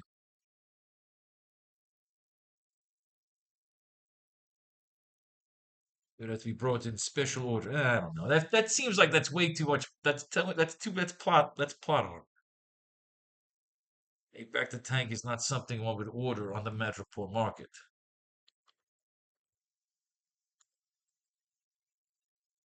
Maybe it is. Why wouldn't you be able to get a fucking back to tank on the Madripoor market? So,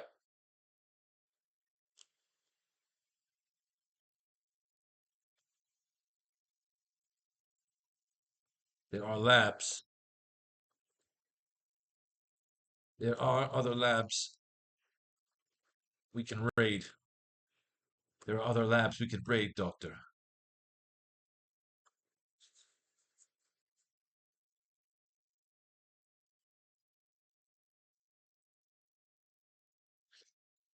Like he needs his henchmen.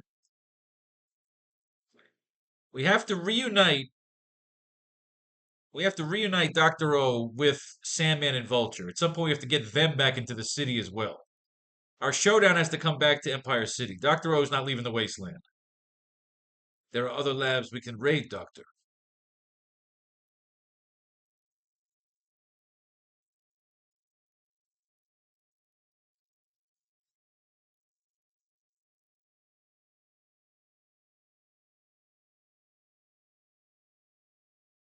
There are other labs we can raid, Doctor. Doctor O. Perhaps if we contacted the Madripoor market.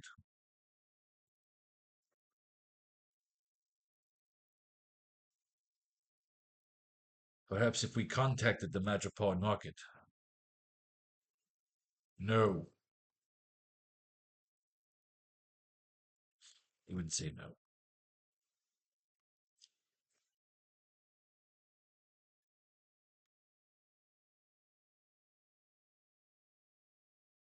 There are other labs we can raid, Dr. O.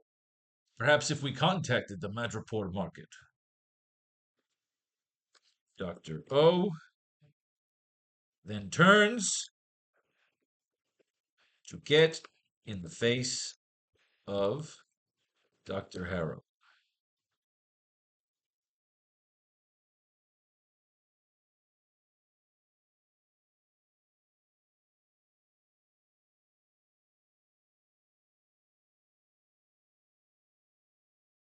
So then turns to get in the face of Dr. Harrow,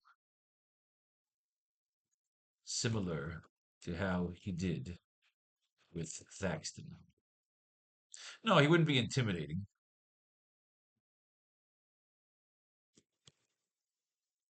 And turns towards Dr. Harrow, who isn't frightened of the lizard, almost admiring him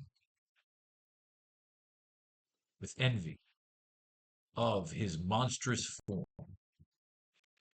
We can do something with that. We can kill off Harrow at the end, but put him as a fucking brain, in a monster.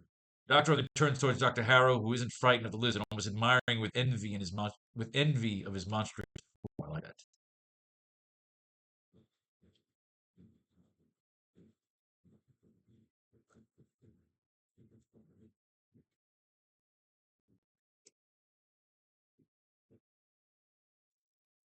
That would take time and finance.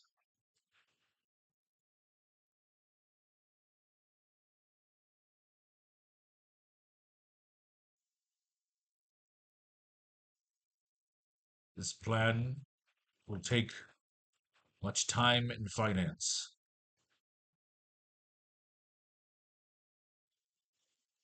Let us plan accordingly.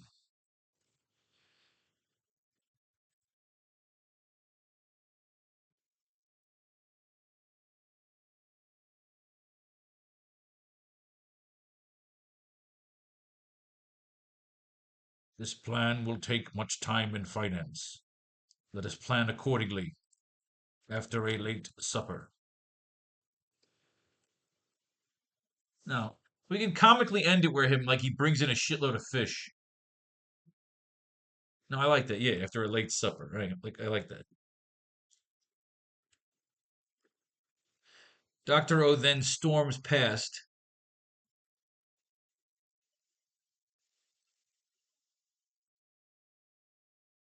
Dr. O then storms past Dr. Harrow, who isn't frightened of the lizard, almost admiring him with envy of his monstrous form as he passes by him fiercely.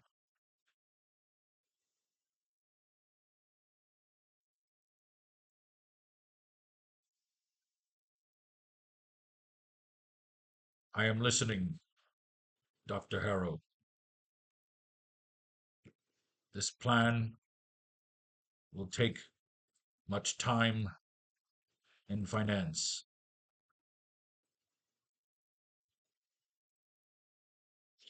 I am listening, Dr. Harrow. This plan will take much time and finance.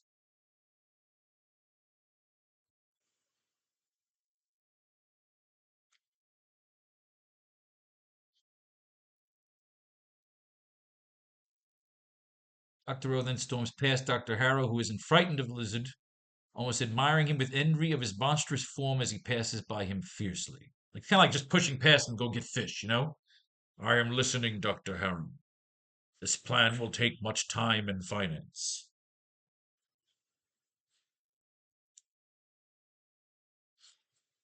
Let's add another panel. This plan will take much time and finance.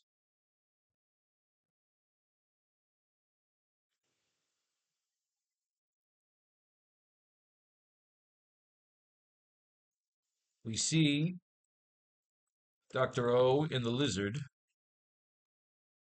re-enter the room. He drops open a huge net of fish, which sprawl out onto the floor.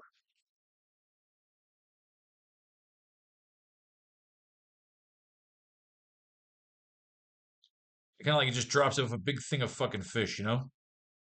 We see Dr. O and the lizard re-enter the room. He drops open a huge net of fish, which sprawl out onto the floor. Like a fisherman showing off his fresh catch.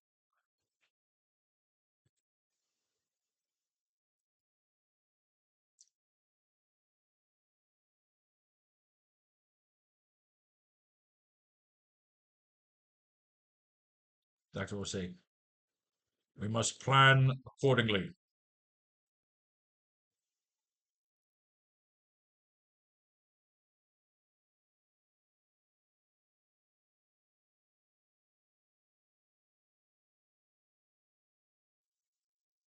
This plan will take much time and finance.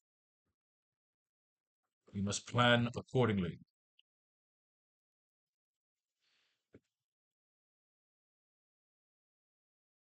But first, let us enjoy a late supper.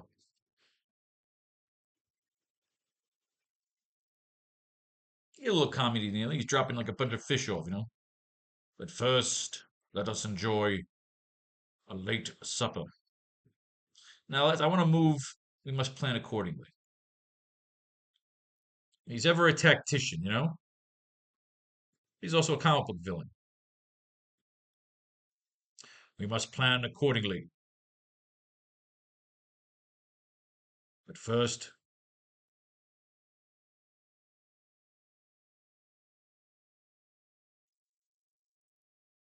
we must plan accordingly.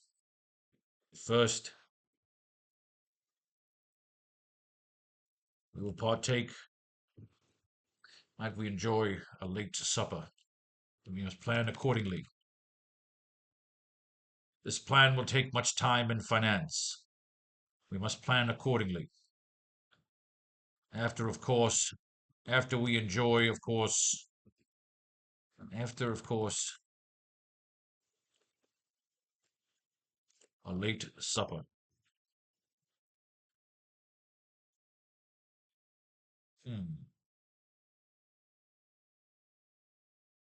We must plan accordingly. But first, gentlemen,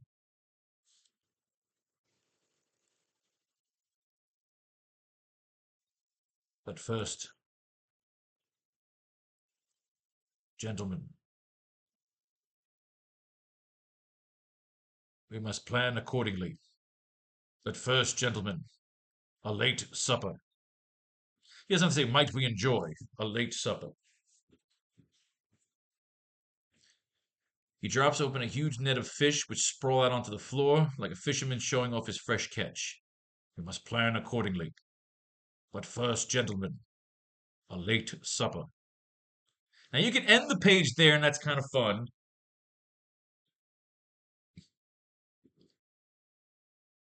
Or you can have Dr. Jorgensen say, let's have one more panel here. No, let's see. The idea is that maybe he goes after the mayor. Because right now we've got to get Dr. O to the mayor. We've got to get Dr. O to the mayor. Because the mayor's got a back to tank. But he shouldn't know. But would the scientists know? The scientists were being brought in by S.H.I.E.L.D.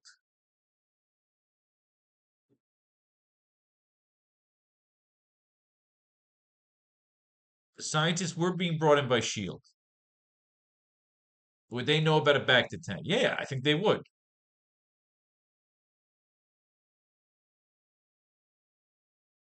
I must plan accordingly. But first, gentlemen, a late supper. We got to figure out how Dr. O finds out about that fucking tank, or it just so happens he's going after the mayor for money. And the mayor's got a tank.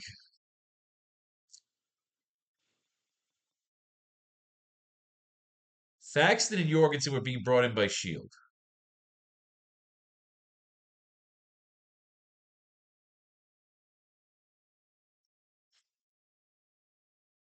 But first, gentlemen, a late supper.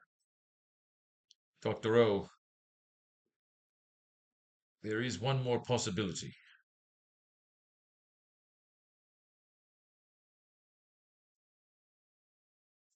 Yeah, I want one more panel there. Because the idea is to allude to the tank with J. Jonah Jameson's kid. But first, gentlemen, a late supper. As we see the other two scientists awkwardly grabbing a fish.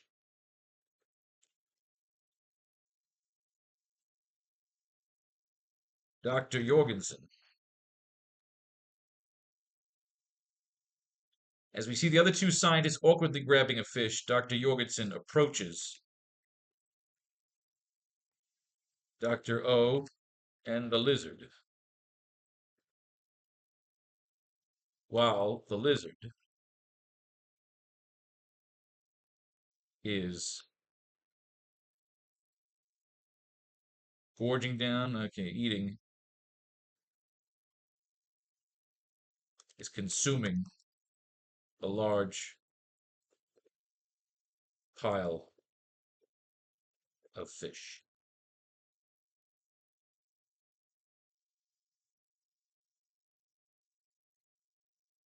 As we see the other two scientists awkwardly grabbing a fish, Dr. Jorgensen approaches Dr. O and the lizard while the lizard is consuming, is feeding, consuming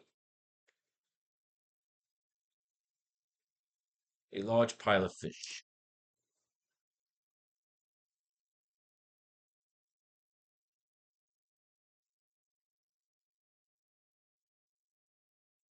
Yeah, I want to end it here. Excuse me, Doctor?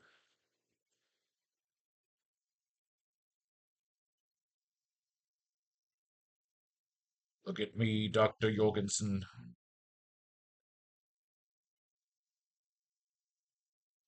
The monster cannot understand you. Look at me, Dr. Jorgensen. The monster cannot understand you. As we see the other two scientists awkwardly grabbing a fish, approaches Dr. O and lizard while the lizard is. He tries to talk to the lizard while he is feeding, forgetting the brain of Dr. O is the one talking. Just so it's clear. Excuse me, Doctor. Look at me, Dr. Jorgensen. The monster cannot understand you.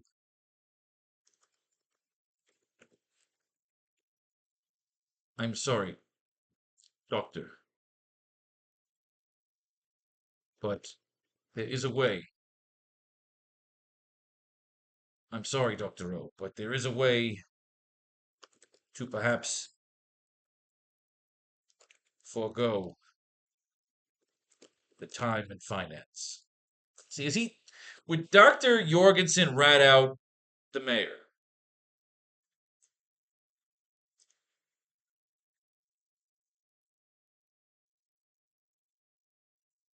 I mean, yeah, is he turning?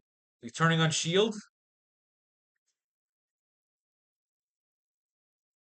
But there is a way to perhaps forego the time and finance.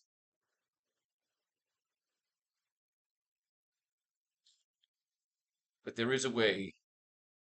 He doesn't say all that. Sorry, Dr. O, but there is another option. I'm sorry, Dr. O, but there is another option. Harrow wouldn't know about the tank. Jorgensen and Thaxton would. So Jorgensen's gonna rat.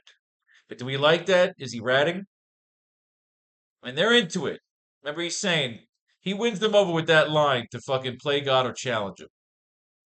They're fascinated with him. It's kind of like a heel turn, you know? But there is another option. Yeah, I like it. They're turning. I like this. The scientists are turning to saying, fuck S.H.I.E.L.D. Fuck it all. That is it, kids. Class is adjourned. When we come back next time, we'll have this piece of shit issue to play with because we'll get into what's going on with John Jameson. So we didn't use Marvel Team Up this time around. We will save it for next time. Ladies and gentlemen, that is today's class. May fate and faith decide your fortune, and if you should love this, then come and buy a copy of the AracKnight, a coffee table art book of all things spider.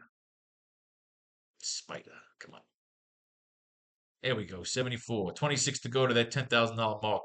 Peace, love, and war. All that shit in between.